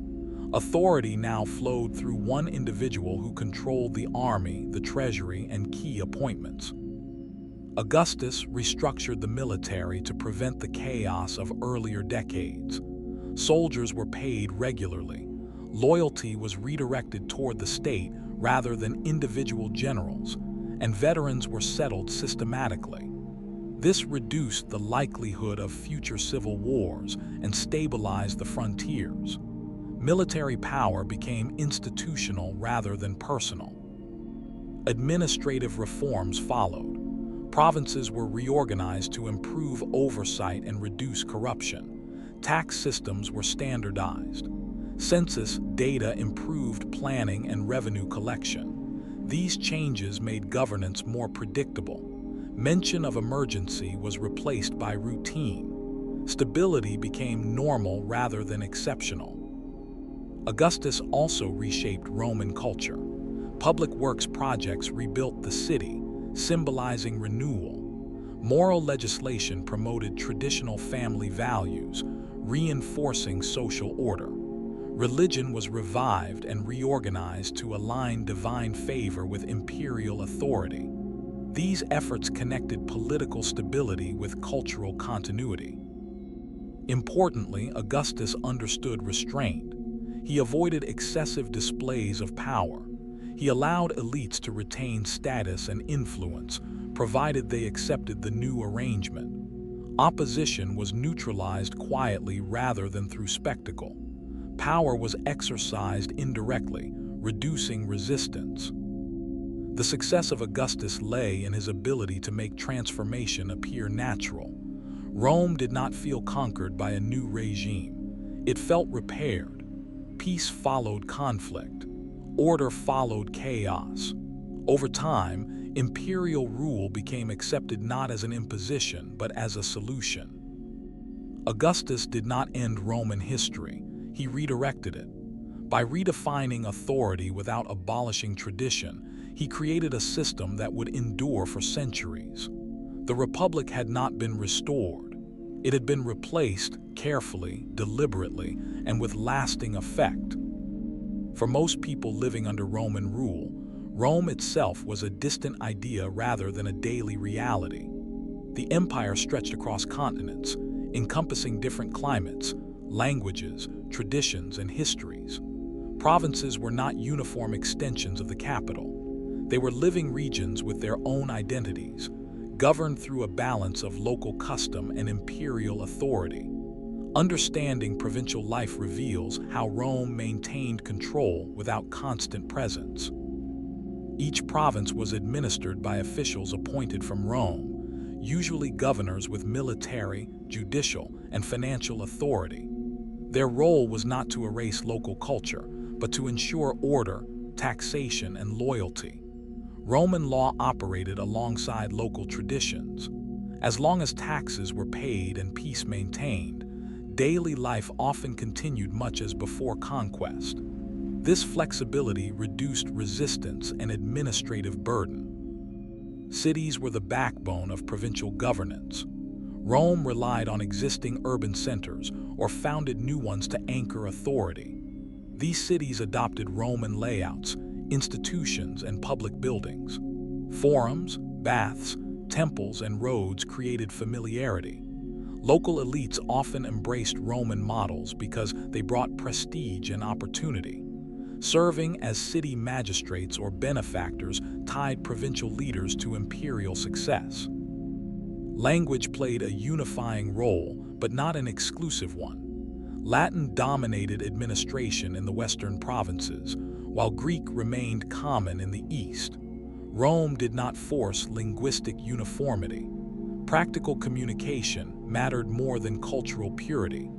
This tolerance allowed the empire to function across diverse populations without constant friction. Economic life in the provinces was closely tied to imperial needs. Regions specialized in production based on geography and skill. Egypt supplied grain. Spain provided metals. Gaul produced wine and pottery. These goods flowed through trade networks supported by Roman infrastructure. Provinces were not exploited randomly. They were integrated into a system of mutual dependency, though benefits were uneven. Military presence varied by region. Frontier provinces housed legions and fortifications, while interior regions saw fewer troops. Soldiers acted as both protectors and reminders of authority. Their presence stimulated local economies through demand for food, goods, and services. Veterans often settled in provinces, spreading Roman customs and reinforcing loyalty. Religion and culture adapted gradually. Local gods were identified with Roman ones, creating shared religious language without erasing belief. Festivals blended traditions. Art and architecture reflected hybrid styles. This cultural blending was not imposed overnight. It emerged through interaction, marriage, and shared institutions. Justice in the provinces combined Roman law with local courts. Serious cases involving Roman citizens or imperial interests were handled by governors. Everyday disputes were often resolved locally. This layered system allowed Rome to maintain authority while minimizing disruption. Provincial life was not static. Over generations, Roman identity spread unevenly. Some regions became deeply integrated while others retained distinct customs. Loyalty was shaped by experience. Where Roman rule brought stability and opportunity, acceptance followed. Where extraction outweighed benefit, resentment persisted. The strength of the Roman Empire lay in this adaptability. It did not demand sameness. It demanded cooperation. By allowing provinces to remain themselves while connecting them to imperial systems, Rome governed a vast world with limited force. Understanding provincial life reveals the empire not as a single culture, but as a network, diverse, connected, and carefully managed.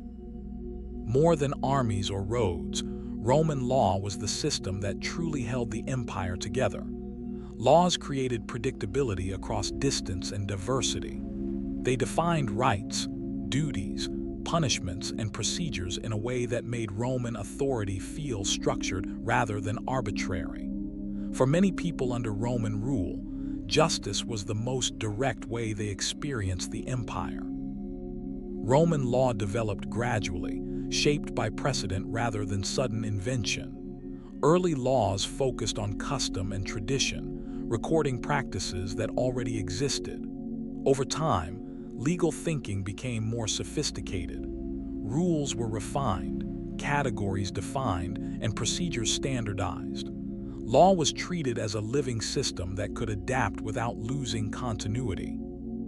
Courts were central to public life. Legal disputes were common, involving property, contracts, inheritance, and personal status.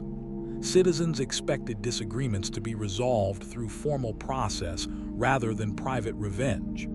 This expectation reduced violence and reinforced trust in institutions. Justice was not always fair, but it was recognizable and consistent. Legal status mattered deeply. Roman citizens enjoyed protections that others did not.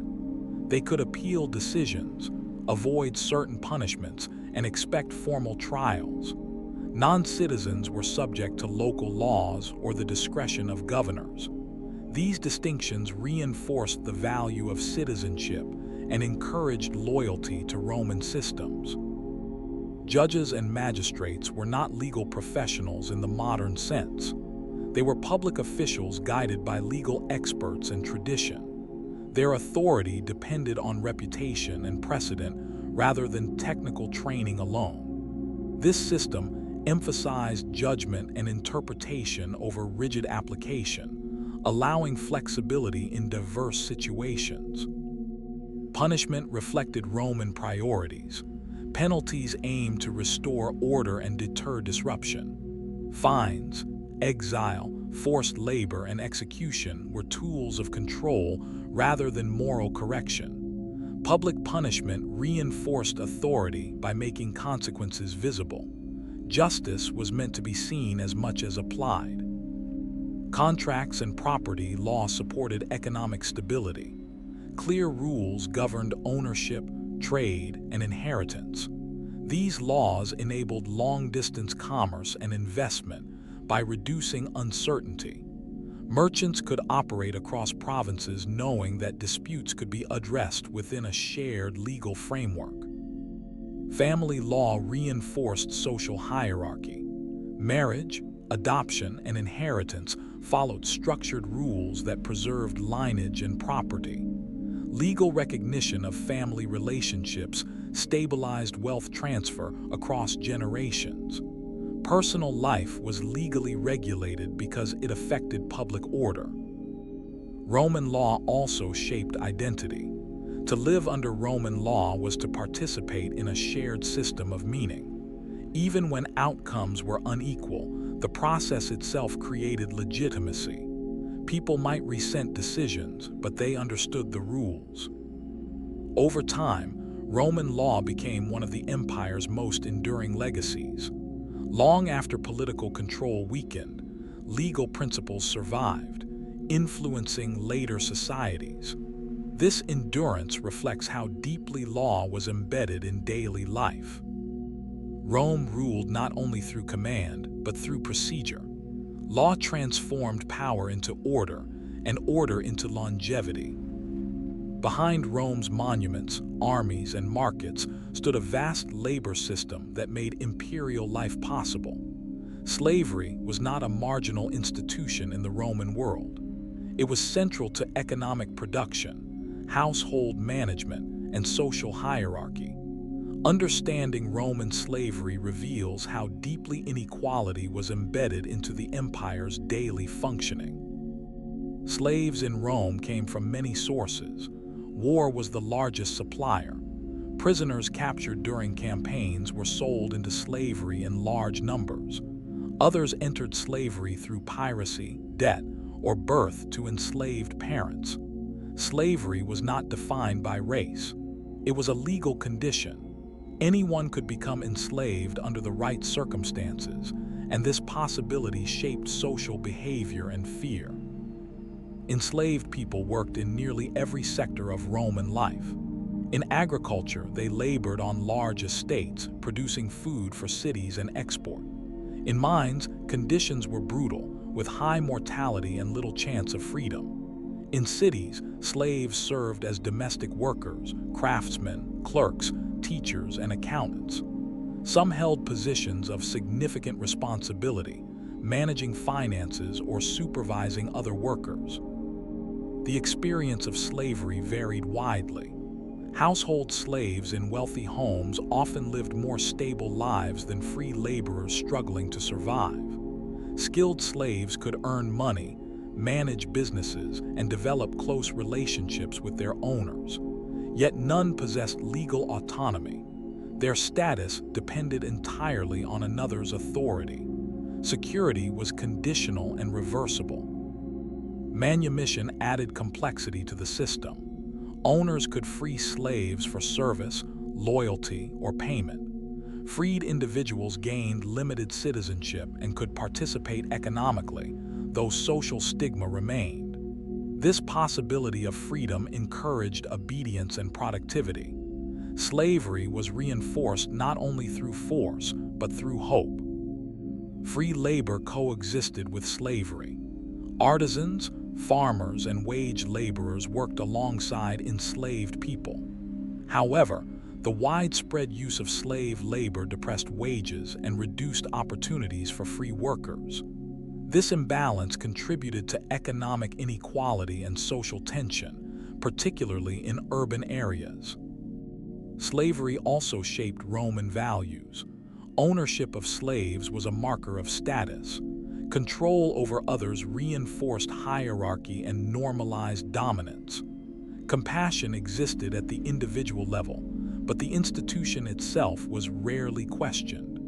Slavery was seen as natural, necessary, and permanent. Resistance did occur. Escapes, sabotage, and revolts periodically disrupted the system. These events were met with harsh punishment, reinforcing fear. The most famous uprisings revealed the instability beneath the surface, but they did not dismantle the institution. Rome responded by tightening control rather than reforming the system.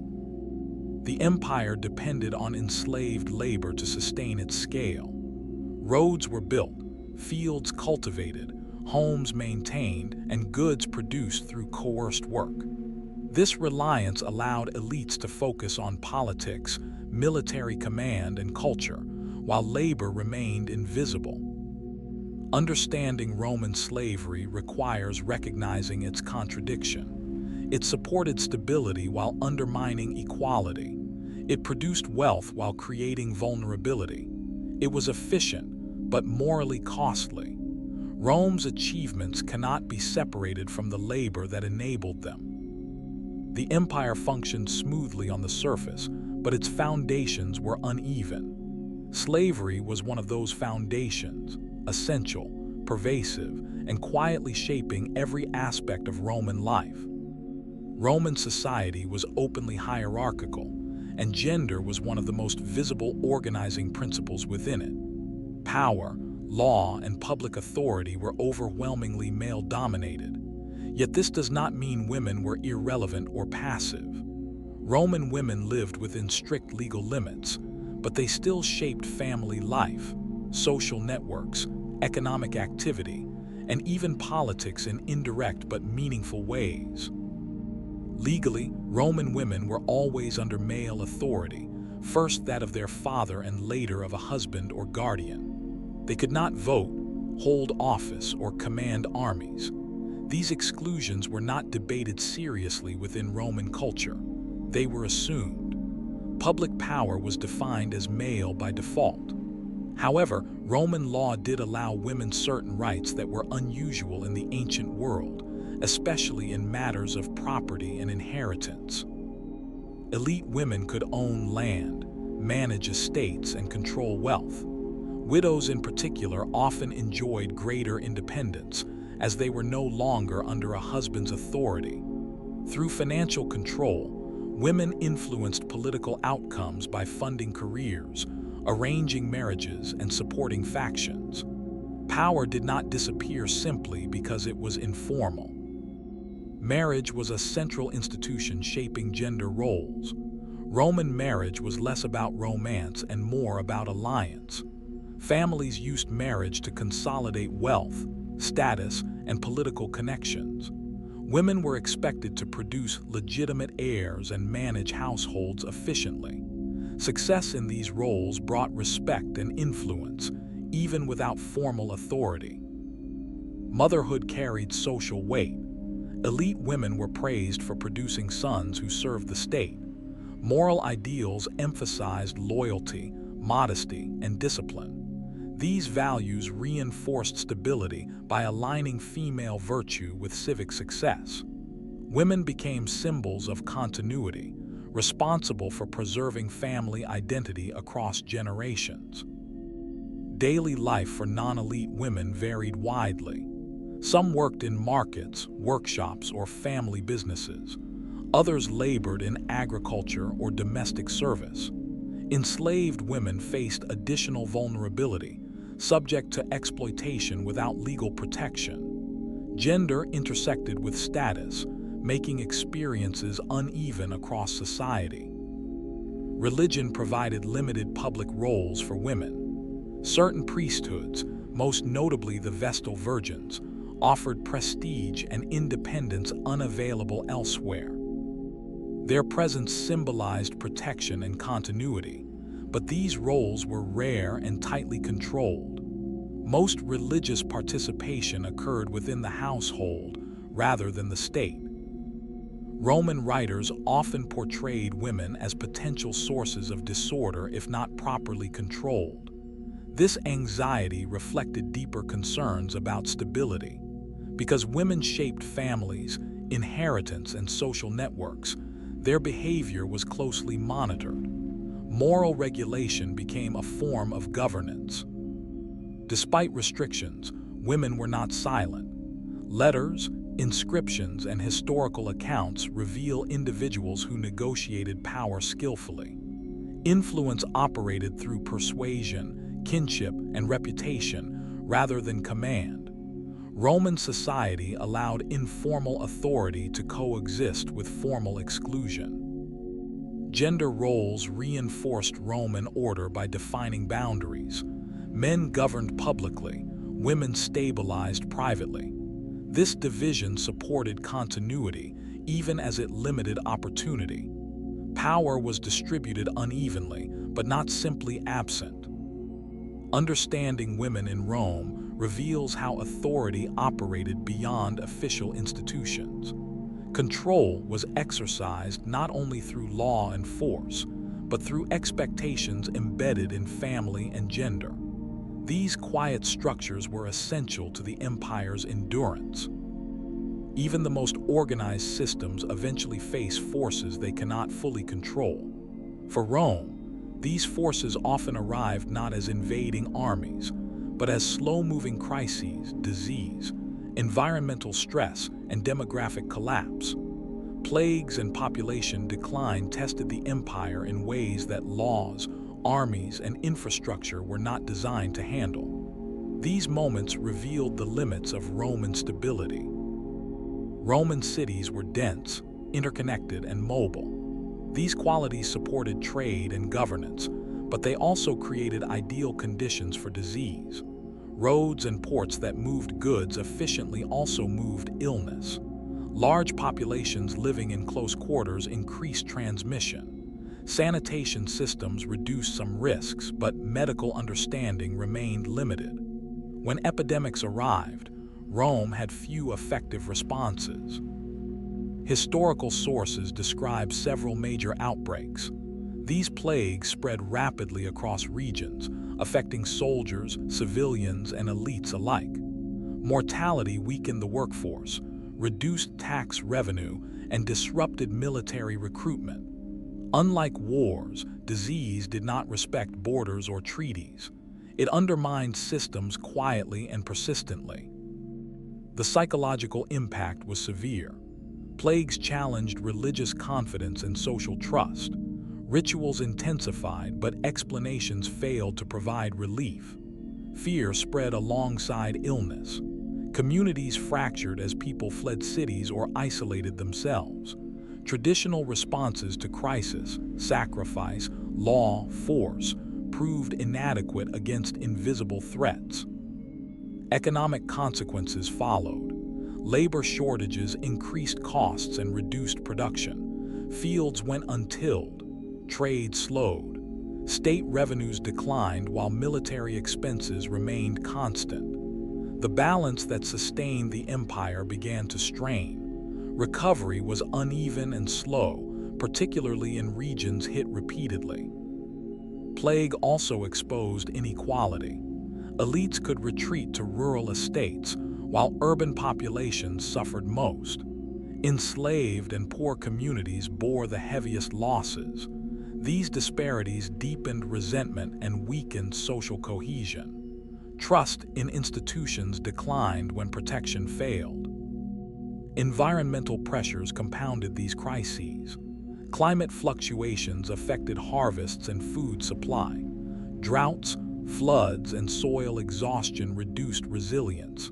The empire had relied on surplus and redistribution. When surplus vanished, redistribution failed. Rome adapted where possible. Administrative reforms attempted to stabilize revenue. Military recruitment expanded eligibility. Legal adjustments addressed labor shortages. These measures slowed collapse, but they did not restore earlier strength. Each response required greater control for diminishing returns.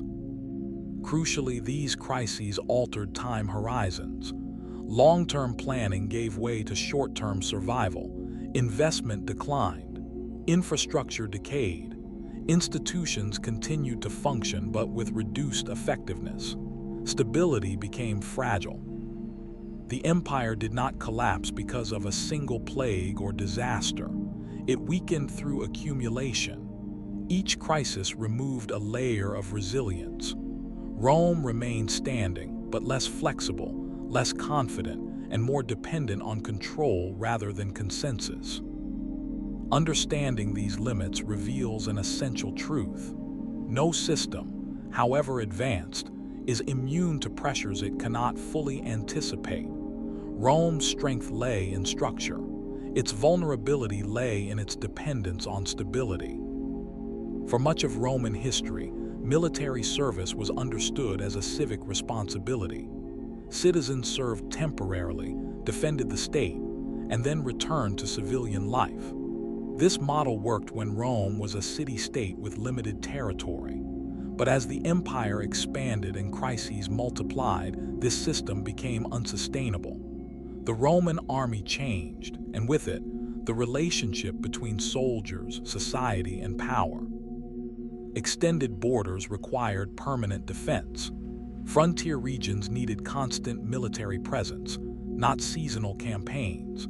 To meet this demand, Rome shifted toward a standing army composed of long-term soldiers. Service became a career rather than a duty. This professionalization brought discipline and reliability, but it also altered loyalties. Soldiers increasingly identified with their units and commanders rather than abstract civic ideals. Recruitment patterns changed.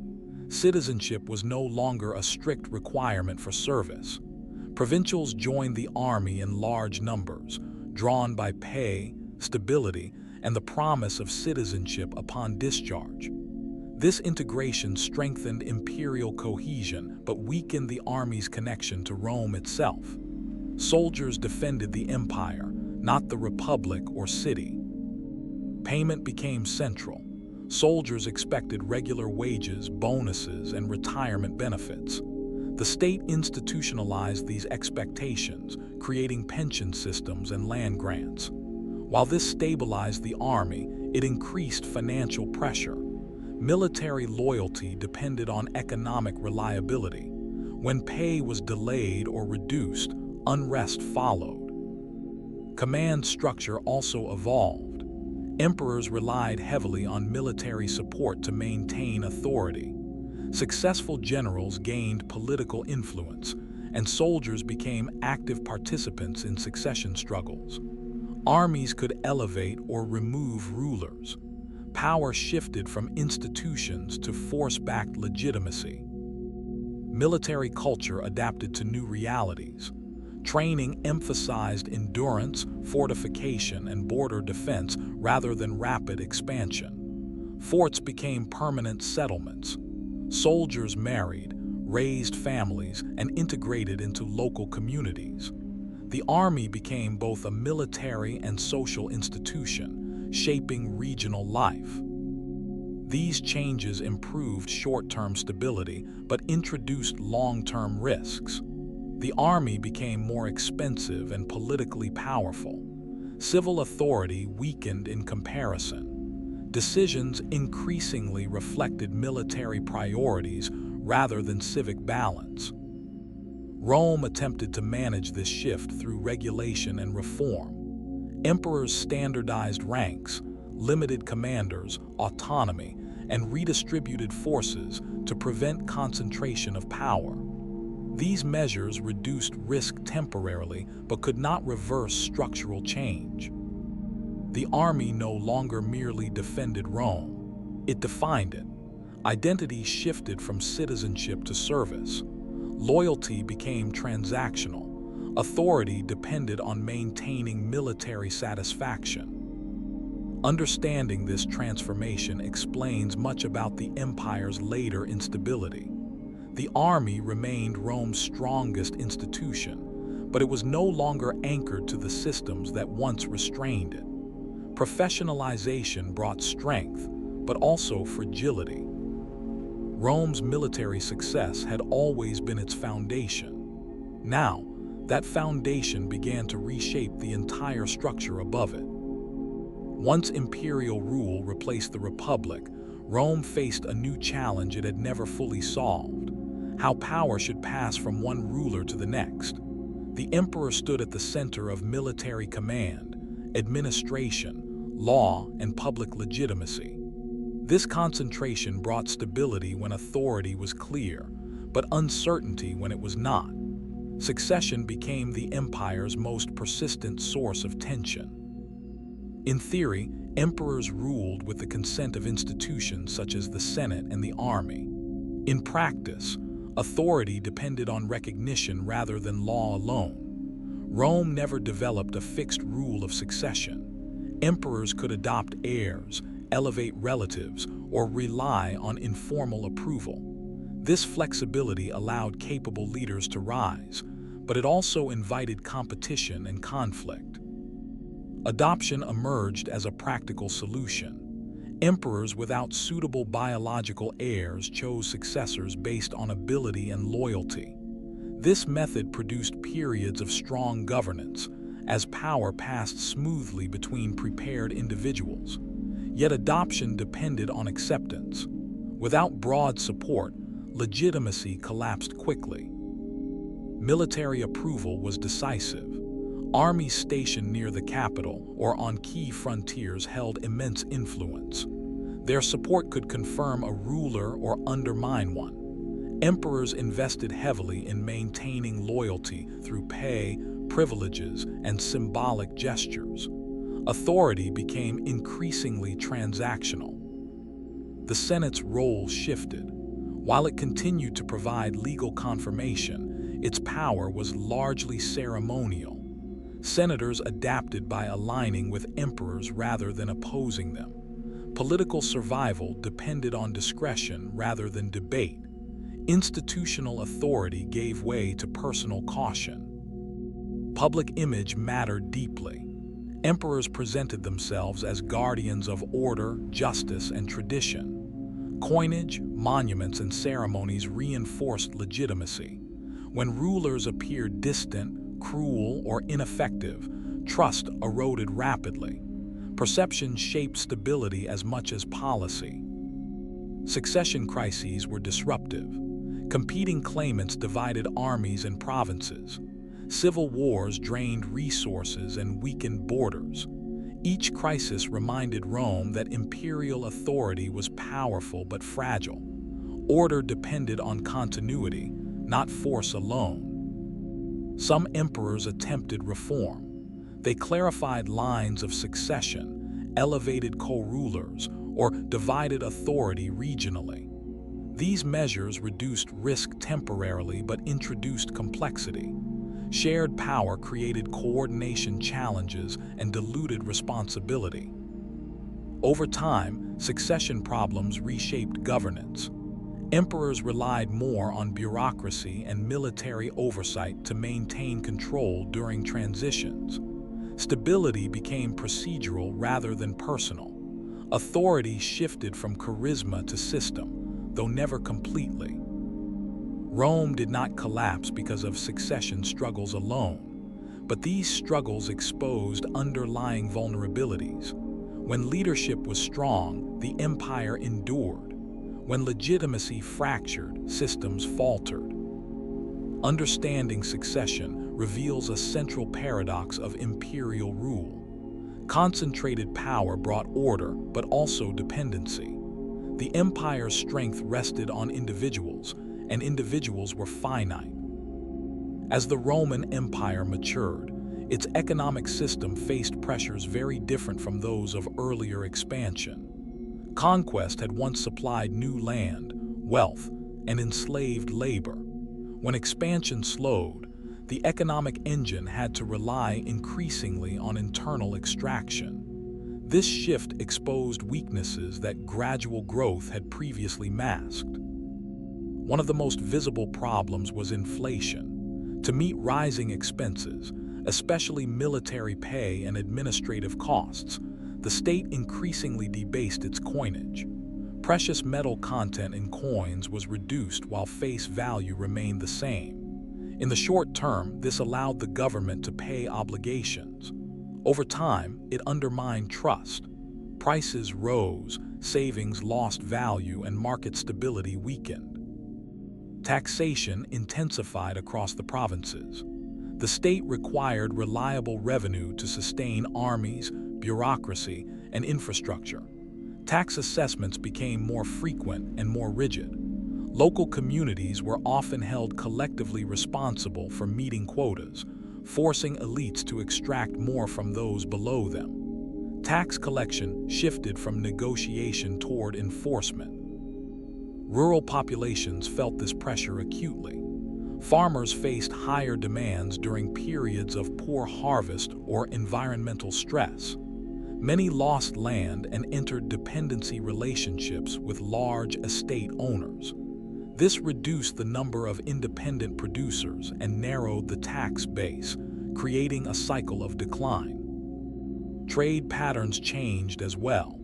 Long-distance commerce became riskier due to instability, piracy, and declining infrastructure maintenance. Markets grew more localized. Barter increased where currency lost reliability. Economic integration weakened, reducing efficiency and resilience. The state responded with regulation. Prices and wages were sometimes fixed by decree. Professions were bound to hereditary service to ensure continuity of essential labor. These measures aimed to preserve order but limited mobility and innovation. Survival replaced growth as the primary goal. Despite these pressures, the economy did not collapse immediately. Adaptation occurred at local levels.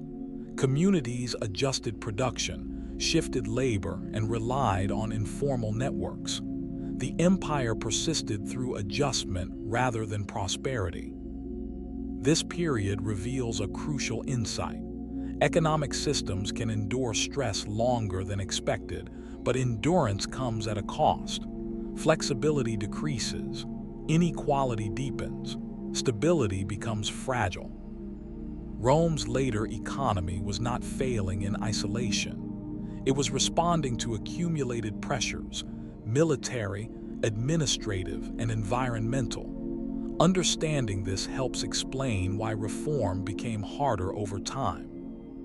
The empire continued, but on narrower margins. Economic survival replaced expansion as the central challenge. As the Roman Empire expanded and matured, direct rule by individual leaders became impossible. No emperor, however capable, could personally oversee provinces stretching across continents. The solution was bureaucracy, a growing administrative system designed to translate imperial authority into routine governance. This system did not create glory, but it created continuity. Early Roman administration had been relatively light. Local elites handled many responsibilities under loose oversight. As pressures increased, this approach proved insufficient. The empire required predictable taxation, consistent justice, and reliable military supply. Bureaucracy filled this gap by turning governance into process rather than personality. Administrative roles multiplied. Officials managed finance, census records, supply chains, legal appeals, and provincial oversight. These positions were increasingly professionalized. Expertise mattered more than lineage. While corruption existed, specialization improved efficiency. Decisions became less dependent on individual judgment and more on standardized procedure. Record-keeping was central. Census data determined taxation and military recruitment. Land surveys defined ownership and obligation. Written orders replaced oral command. Paperwork increased, but so did control. The empire became legible to itself. Knowing who lived where, owned what, and owed how much allowed the state to function even under strain. Provincial administration became more layered. Governors supervised regions, but relied on deputies, clerks, and local officials. Authority flowed downward through structured channels. This reduced the burden on central power and allowed faster response to local issues. Rome governed through delegation rather than constant intervention. Bureaucracy also reshaped loyalty. Officials were tied to the system rather than individual rulers. Salaries, career progression, and status depended on performance within the administrative framework. This reduced reliance on charisma and increased institutional stability. However, bureaucracy introduced rigidity. Procedures slowed decision-making. Innovation became difficult. Rules designed for stability could become obstacles during crisis. Flexibility declined as predictability increased. The empire gained endurance but lost adaptability. The cost of administration grew. More officials required more revenue. Taxation intensified to support governance itself. Bureaucracy sustained the empire, but it also consumed resources that might otherwise have supported growth or reform. Despite these drawbacks, administration allowed Rome to survive conditions that would have destroyed less organized states. Even when leadership was weak, systems continued. Orders were issued, taxes collected, armies supplied. Governance persisted through routine. Bureaucracy marked a transition in Roman power. Authority no longer rested primarily on tradition or conquest, but on management. The empire became a machine, slower, heavier, but capable of running without constant direction. Understanding Roman bureaucracy reveals how large systems endure beyond individual greatness. Rome did not last because of exceptional rulers alone. It lasted because it learned how to govern at scale. By the late Roman period, the empire had grown so large that unity itself became a problem. Distance slowed communication. Borders demanded constant defense. Economic pressures varied sharply by region. Governing everything from a single center was no longer practical. Division emerged not as collapse, but as strategy, an attempt to preserve control by adapting structure. Initially, Rome experimented with shared rule rather than formal separation. Multiple emperors governed different regions simultaneously, each responsible for specific territories. Authority was divided geographically but remained ideologically unified. This arrangement reduced response time to crises and prevented power from concentrating in one individual. In theory, it strengthened stability. Administrative division followed. Provinces were reorganized into smaller units to improve oversight and reduce corruption. Civil and military authority were separated to limit abuse. These reforms increased control but also expanded bureaucracy. Governance became more complex, requiring coordination across layers of authority. Eventually, the empire was split into eastern and western regions with distinct administrative centers. This division reflected reality rather than ideology. The eastern regions were wealthier, more urbanized, and economically resilient. The western regions faced greater military pressure and weaker tax bases. Managing them together strained resources and decision-making. Division allowed tailored governance. Laws, taxation, and defense strategies could be adapted to local conditions. Resources were allocated more efficiently. Crises could be addressed without waiting for distant approval. In the short term, this improved survival. However, division also weakened cohesion. Shared identity faded as regional priorities diverged. Coordination between halves became inconsistent. Military support was no longer guaranteed across regions. When one side weakened, the other did not always compensate. Cultural differences deepened. Language, religion, and administrative style evolved separately. While Roman identity persisted, it became less uniform. Authority shifted from shared tradition to regional necessity. Importantly, division was not immediately destructive. The Eastern Empire endured for centuries. The Western Empire struggled, but not solely because of division. Internal pressures, economic decline, and external threats played larger roles. Division revealed weakness. It did not create it. This transformation illustrates a key principle of large systems. Size increases capability, but also complexity. Beyond a certain point, unity becomes costly. Division can preserve function, but at the expense of shared identity. Rome's division was an attempt to survive scale. It bought time, stability, and adaptation. But it also marked a shift from empire as a single organism to empire as related systems. Understanding this division explains why Rome did not fall all at once. It fragmented, adapted, and persisted unevenly. Survival replaced unity as the primary goal. When people speak of the fall of Rome, they often imagine a sudden end, cities burning, institutions vanishing, civilization collapsing overnight. The reality was far slower and more complex. Rome did not disappear. It transformed. Power shifted, structures adapted, and Roman systems evolved into new forms that continued to shape the world long after centralized authority weakened. In the Western Empire, political control fragmented gradually.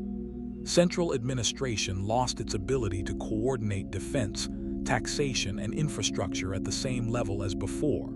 Local leaders, military commanders, landowners, and regional officials assumed responsibilities once handled by imperial institutions. Authority became localized, but not chaotic. Roman law, customs, and administrative habits persisted within these smaller power centers. Urban life changed rather than vanished. Large cities declined in population, but many remained active as regional hubs. Public buildings were repurposed.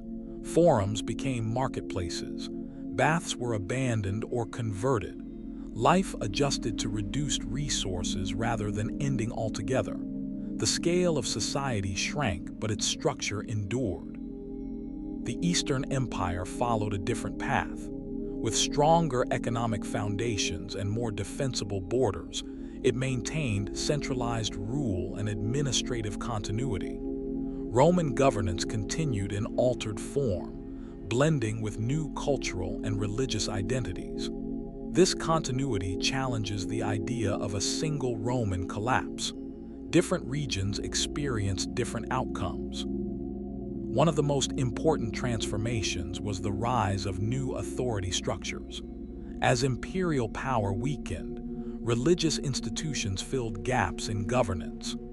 Bishops and church networks provided organization, moral authority, and social support. These institutions adopted Roman administrative practices, preserving order through new frameworks. Military organization also evolved. Large standing armies gave way to regional defense arrangements. Soldiers settled locally, integrating into communities. Military service became tied to land and protection rather than distant command. This reduced imperial reach but increased local stability. Economic systems adapted to scarcity. Long-distance trade declined, but local production increased. Wealth became land-based rather than monetary. Barter and obligation replaced currency-based exchange in many areas. These changes reduced economic complexity but increased resilience at smaller scales. Importantly, Roman identity did not vanish. Language, law, and memory endured. People continued to think in Roman terms, even when political structures shifted. New rulers adopted Roman titles, laws, and symbols to legitimize authority. Rome remained a reference point long after its political unity faded.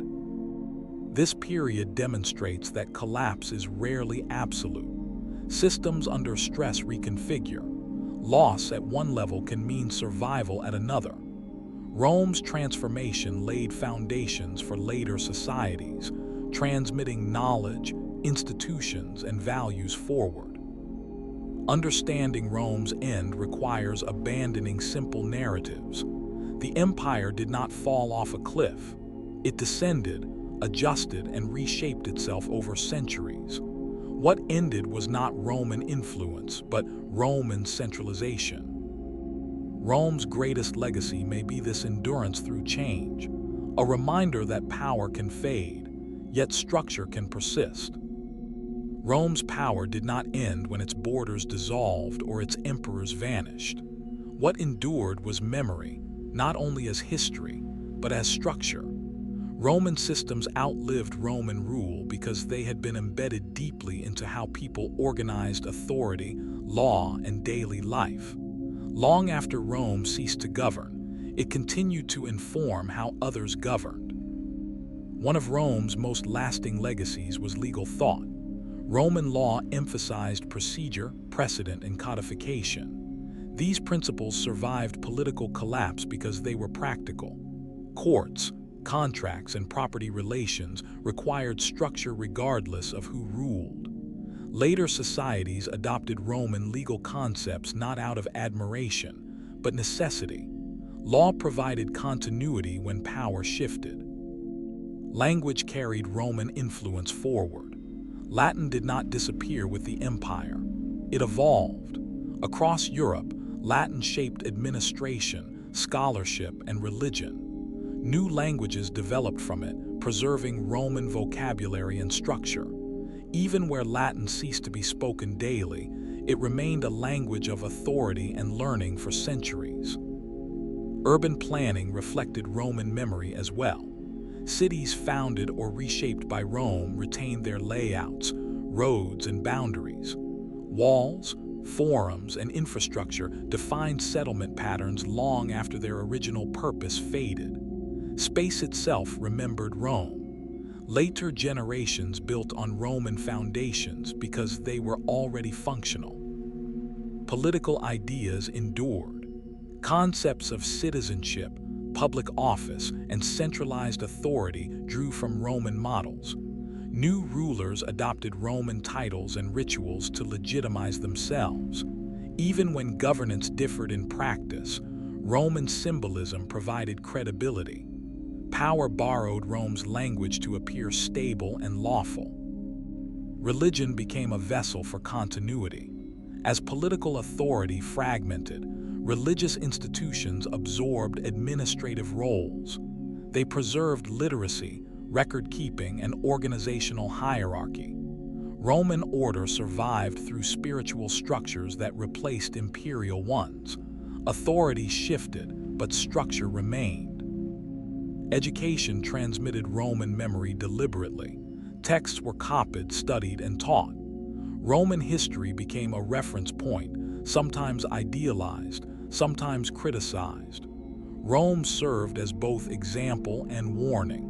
Its successes inspired imitation. Its failures encouraged caution. Importantly, Rome's legacy was not uniform. Different regions remembered Rome differently. Some inherited its institutions directly. Others absorbed fragments. Influence varied by geography, culture, and need. Rome became a toolkit rather than a template. Memory also simplified reality. Over time, Rome was reduced to symbols: law, order, roads, empire. Complexity faded. This selective memory allowed Rome to function as an idea, adaptable, reusable, and powerful. What mattered was not accuracy, but usefulness. Rome still matters because it addressed problems that persist: how to govern scale, manage diversity, and maintain order under pressure. Its solutions were imperfect, but they were influential. Later societies faced similar challenges and turned to Roman precedents because alternatives were scarce. Understanding Rome's legacy requires recognizing this continuity. Rome did not dominate history through conquest alone. It shaped the future by creating systems others could inherit. Its influence survived not because it was admired, but because it worked. Rome ended as a state. It continued as a structure. That distinction explains why its presence remains visible long after its power faded. Rome's history offers more than a sequence of events. It offers a long experiment in how power behaves over time. Few societies have tested scale, diversity, and durability as thoroughly. By observing Rome across centuries, patterns emerge not as moral lessons, but as structural insights into how complex systems function and fail. One of Rome's clearest lessons is that power is rarely destroyed suddenly. It erodes through accumulation. Small adjustments made for survival gradually reshape the system itself. Emergency measures become permanent. Flexibility is traded for control. Over time, the system survives, but in a different form. Rome adapted continuously, but each adaptation narrowed future options. Institutions matter more than individuals, but individuals still shape outcomes. Rome endured weak rulers because its systems were strong. It also declined when systems became too rigid to absorb stress. Stability depended on alignment between institutions and reality. When that alignment broke, even capable leadership struggled. Scale amplifies every problem. As Rome grew, decisions affected more people, distances slowed response, and diversity complicated unity. Solutions that worked for a city-state strained under imperial conditions. Rome compensated with bureaucracy and law, but complexity increased faster than coordination. Managing scale became an ongoing challenge rather than a solved problem. Economic balance proved fragile.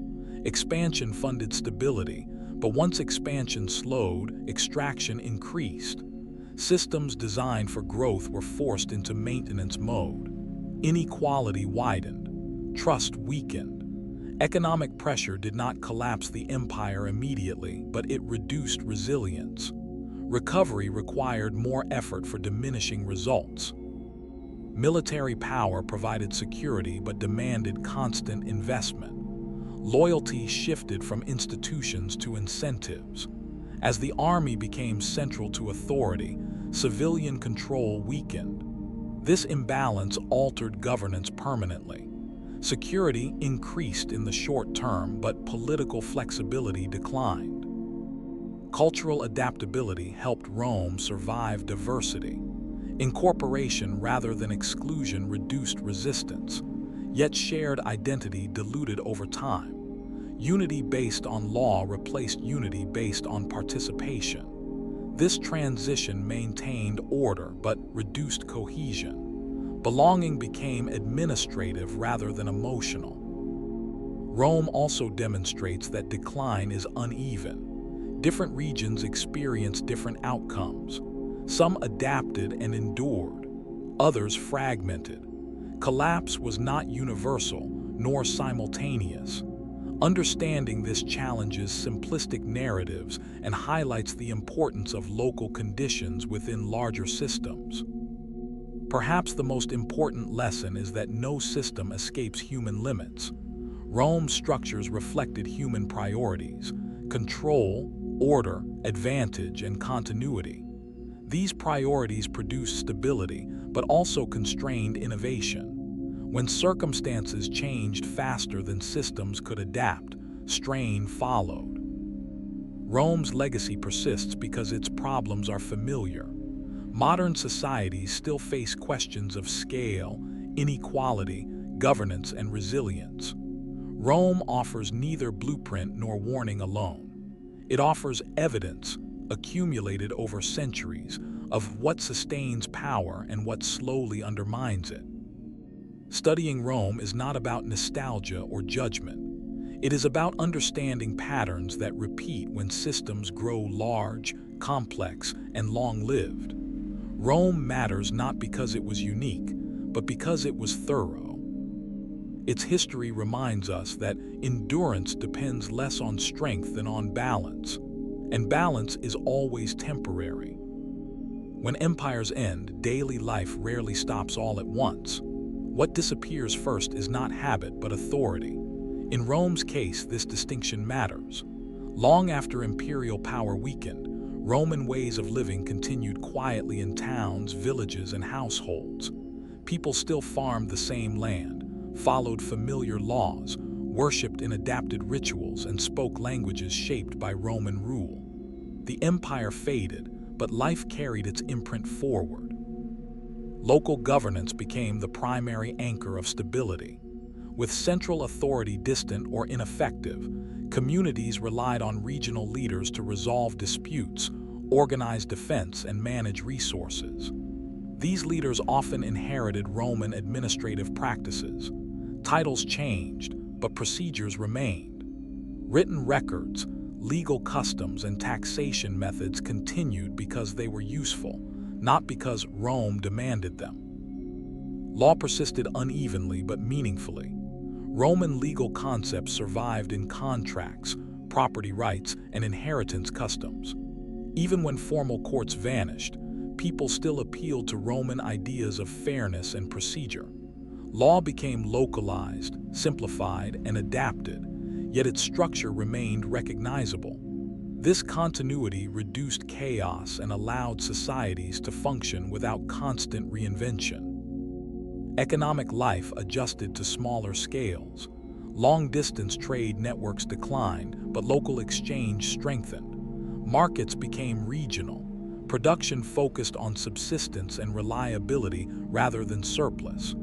Coinage was used where available, but trust mattered more than currency. Obligation replaced contract in many places. These changes reduced complexity while preserving functionality. Religion became a central organizing force. Religious institutions offered literacy, record-keeping, and moral authority. They absorbed roles once held by imperial offices, providing continuity in education, charity, and governance. Ritual calendars structured time. Shared belief replaced shared administration as the glue of society. Urban spaces evolved. Some cities shrank, others transformed. Public buildings were reused for housing, worship, or defense. Walls gained importance. Infrastructure decayed selectively rather than universally. The landscape became layered, with Roman foundations supporting new uses. Language carried memory forward. Latin continued to shape speech, administration, and learning. Over time, it changed, blending with local languages to form new ones. This linguistic evolution preserved Roman structure while allowing adaptation. Words outlived institutions. Most importantly, people adapted without perceiving themselves as living through an end. Change was gradual. Generations adjusted expectations slowly. Stability came from familiarity rather than authority. Rome became background rather than center. This quiet aftermath challenges dramatic narratives. The end of empire did not mean the end of order. It meant the redistribution of order. Power decentralized, but structure survived. Understanding this period reframes Rome's story. Its influence did not end with collapse. It dissolved into daily life, shaping societies that no longer called themselves Roman but continued to live in Roman ways. Rome lingered not as a ruler, but as a pattern embedded in routine, memory, and practice. Popular narratives often describe Rome's end as the result of sudden invasions by barbarians. This image is simple, dramatic, and largely misleading. The reality was far more gradual and entangled. The groups Rome labeled as barbarians were not distant outsiders crashing into a stable world. They were long-standing neighbors, trading partners, soldiers, and settlers who had been interacting with Rome for centuries. Understanding this relationship changes how we understand Rome's transformation. Roman borders were not rigid walls separating civilization from chaos. They were zones of contact. Along frontiers such as the Rhine and Danube, movement was constant. People crossed for trade, work, service, and settlement. Rome regulated this movement unevenly, sometimes welcoming groups, sometimes resisting them. The boundary functioned more like a filter than a barrier. Many so-called barbarian groups had deep familiarity with Roman life. They served in the Roman army, adopted Roman equipment, and learned Roman command structures. Some leaders were trained within imperial systems. Over time, these groups became partially Romanized, while Rome itself absorbed non-Roman practices. Influence moved in both directions. As military and economic pressures grew, Rome increasingly relied on foreign groups for defense. Treaties allowed entire communities to settle within imperial territory in exchange for military service. These arrangements, known as foederati agreements, were pragmatic responses to manpower shortages. They reduced immediate pressure on borders but altered long-term balance. Loyalty became conditional, tied to fulfillment of promises rather than shared identity. Conflicts did occur, but they were rarely sudden or unified. Different groups acted for different reasons. Some sought land, others sought security or recognition. Many conflicts arose from administrative failure rather than hostility. When agreements broke down or resources failed, violence followed. These breakdowns were symptoms of weakened coordination, not external conquest alone. Rome's response to these pressures was inconsistent. Some regions integrated newcomers successfully. Others resisted or mismanaged settlement. Outcomes depended on local leadership, resources, and timing. Where integration worked, stability followed. Where it failed, fragmentation increased. The term barbarian invasion obscures this complexity. It suggests a clear division that did not exist. In reality, Rome's borders were already porous, and its society already diverse. The empire was not destroyed by outsiders. It was reshaped by participants whose relationship with Rome had evolved over generations. By the late period, military power increasingly rested with leaders whose authority combined Roman titles and local loyalty. These leaders governed territories that looked Roman in law and custom, but operated independently. Political unity dissolved, but social continuity persisted. Reframing this history matters. It shifts focus from blame to process. Rome's transformation resulted from long-term interaction, adaptation, and strain. External pressure accelerated change, but it did not initiate it. Understanding the so-called barbarians as part of Rome's story, rather than its opposite, reveals a more accurate picture. The empire did not fall to invasion. It transitioned through integration that exceeded its capacity to manage. Christianity did not replace Rome by force. It inherited Rome by function. Long before the Western Empire lost political coherence, Christian institutions had already begun to mirror Roman administrative structures. This transformation was not sudden, nor was it driven primarily by theology. It occurred because Christianity solved practical problems that the late empire could no longer manage effectively. As imperial authority weakened, communities still needed organization. Disputes had to be resolved, records kept, resources distributed, and social order maintained. Christian leadership stepped into these roles gradually. Bishops became local authorities not because they sought power, but because they were present, literate, and organized. In many cities, they were the only figures capable of coordinating collective action. The structure of the church closely resembled Roman administration. Dioceses mirrored provincial boundaries. Hierarchies of bishops reflected bureaucratic chains of command. Written communication, councils, and standardized doctrine replaced imperial edicts and legal rulings. What changed was the language of authority, not its function. Christianity also inherited Rome's moral vocabulary. Concepts such as duty, discipline, obedience, and order were reinterpreted rather than abandoned. Loyalty shifted from emperor to faith, but expectations of conduct remained structured. The church did not dismantle Roman order, it reframed it.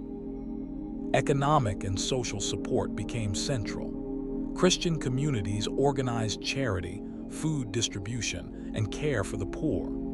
These services filled gaps left by declining imperial systems. Where the state failed to provide stability, the church offered continuity.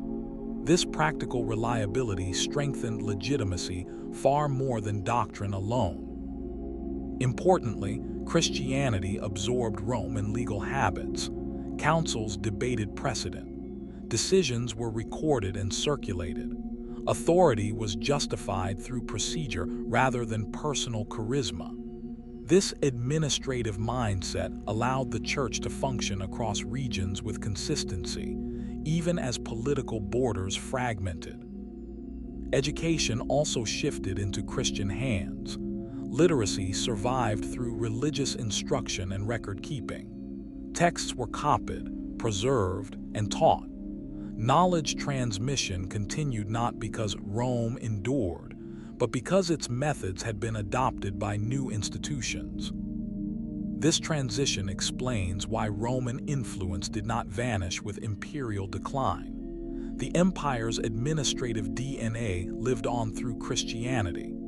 Governance changed form, but structure persisted. Authority became moral rather than political, but organization remained Roman. Christianity succeeded not because it opposed Rome, but because it understood Rome. It inherited systems designed for scale, adapted them to new conditions, and sustained order where political power receded. Understanding this shift reframes the end of the Roman world. Rome did not disappear, it changed administrators. Over centuries, the story of Rome has been simplified into a handful of powerful myths. These narratives are easy to remember, dramatic to repeat, and often wrong. They reduce a long, complex process into clear villains and neat endings. To understand Rome accurately, it is necessary to set these myths aside and replace them with explanations grounded in structure, time, and cause. One of the most common myths is that Rome fell in a single moment. A date is often cited, a ruler named, a city taken. In reality, no such moment existed. Political authority weakened unevenly. Some regions changed rapidly, others slowly. Institutions faded, adapted, or relocated. Mentioning a single year creates clarity, but it hides the true process of transformation that unfolded over generations. Another widespread belief is that external enemies destroyed Rome. In popular accounts, barbarian invasions appear sudden and overwhelming. This framing ignores centuries of interaction, cooperation, and integration. Many groups that later ruled former Roman territories had lived within the empire, served in its armies, and adopted its systems. Violence occurred, but it was often the result of administrative failure rather than foreign hostility alone. Moral decay is also frequently blamed. Luxury, corruption, and decadence are said to have weakened Roman virtue. While inequality and excess existed, these conditions had been present during periods of strength as well. Societies do not collapse simply because elites enjoy comfort. What matters is whether systems can adapt to pressure. Rome struggled not because people lost discipline, but because institutions designed for one scale could not manage another. Another misunderstanding centers on Christianity. It is often portrayed either as the force that undermined Rome or as a sudden replacement for pagan order. Neither view captures reality. Christianity did not dismantle Roman administration. It absorbed it. The Church preserved literacy, organization, and authority during political fragmentation. Change occurred in language and leadership, not in the need for structure. Economic explanations are also oversimplified. Inflation, taxation, and trade decline are cited as causes, as if any single factor were decisive. In truth, economic stress accumulated gradually. No crisis alone broke the system. Instead, repeated shocks reduced resilience. Recovery became harder each time. Decline was not triggered, it compounded. These myths persist because they offer clear lessons and emotional satisfaction. They provide villains, turning points, and moral conclusions. History, however, rarely conforms to such shapes. Rome's story resists simplification because it unfolded across centuries, regions, and institutions. Replacing myth with process changes interpretation. Rome did not fail because of one mistake. It adapted continuously until adaptation itself became constrained. Success created scale. Scale created complexity. Complexity strained coordination. This chain explains more than any single event. Understanding Rome accurately matters because its story is often used as a warning or justification. Simplified narratives lead to shallow conclusions. Process-based understanding encourages caution and humility. Large systems fail slowly, quietly, and unevenly. Rome's history is not a lesson in collapse. It is a study in limits. By discarding myths, we gain clarity about how power actually behaves over time. Looking back across the full arc of Roman history, a single truth becomes clear. Rome was not defined by any one achievement, failure, or turning point. It was defined by duration. Few societies have existed long enough, expanded far enough, or adapted often enough to expose the deep mechanics of power as clearly as Rome did. Its value lies not in drama, but in accumulation. Rome began as a small community solving local problems. Over time, those solutions scaled into institutions: law, military organization, administration, infrastructure. Each system worked well within certain limits. Success encouraged expansion. Expansion increased complexity. Complexity demanded control. Control required structure. This cycle sustained Rome for centuries, but it also created dependencies that were difficult to escape. One of Rome's most important revelations is that stability is not the absence of change. It is the management of change. Rome survived repeated crises because it could reorganize. It adjusted citizenship, restructured armies, revised laws, and redistributed authority. These adaptations were not signs of weakness. They were signs of resilience. The empire endured precisely because it was willing to change. Yet adaptation has limits. Over time, each solution reduced flexibility. Bureaucracy ensured order but slowed response. Military professionalism provided security but reshaped loyalty. Economic extraction funded survival but narrowed growth. Rome did not stop adapting. It adapted into constraint. The system continued to function, but with diminishing margin for error. Rome also demonstrates that power is relational. Authority depended on cooperation between institutions, elites, soldiers, and populations. When trust weakened, force filled the gap. This shift maintained order temporarily, but at higher cost. Legitimacy gradually became procedural rather than participatory. Belonging became assumed rather than felt. Importantly, Rome's end was not uniform. Some regions fractured quickly, others persisted and transformed. This unevenness reveals that large systems do not fail as wholes. They fragment. Local conditions shape outcomes. Central narratives obscure regional realities. Rome's legacy survived because its systems were practical.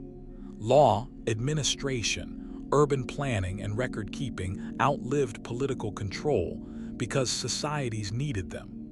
Influence persisted not through memory alone, but through use. Rome remained relevant because it solved problems that did not disappear. The Roman Empire does not offer a moral lesson. It offers evidence. It shows how systems grow, how they manage success, how they absorb pressure, and how they eventually reorganize when limits are reached. Its story cautions against simple explanations and sudden endings.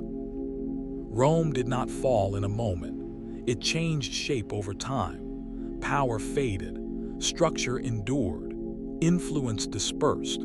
Understanding this distinction transforms how we interpret both the past and complex societies in general. The Roman Empire matters not because it was exceptional, but because it was complete. It ran long enough to reveal patterns that shorter histories cannot.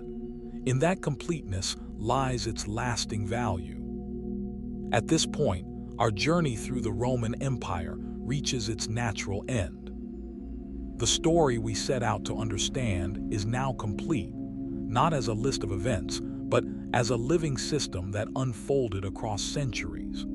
From its earliest structures to its quiet transformations, everything that needed to be said has found its place. If you are still awake, take this moment to slow down. Let your thoughts settle. You have walked through a long stretch of history, and there is nothing more you need to hold onto right now. And if sleep has already begun to find you, allow it to come gently. There is no rush. The story is finished, and you can rest. If you found value in this exploration, you can support the channel by liking the video, subscribing, and sharing your thoughts in the comments. Your presence here makes long-form, thoughtful storytelling possible. For now, let the noise fade, and let yourself rest.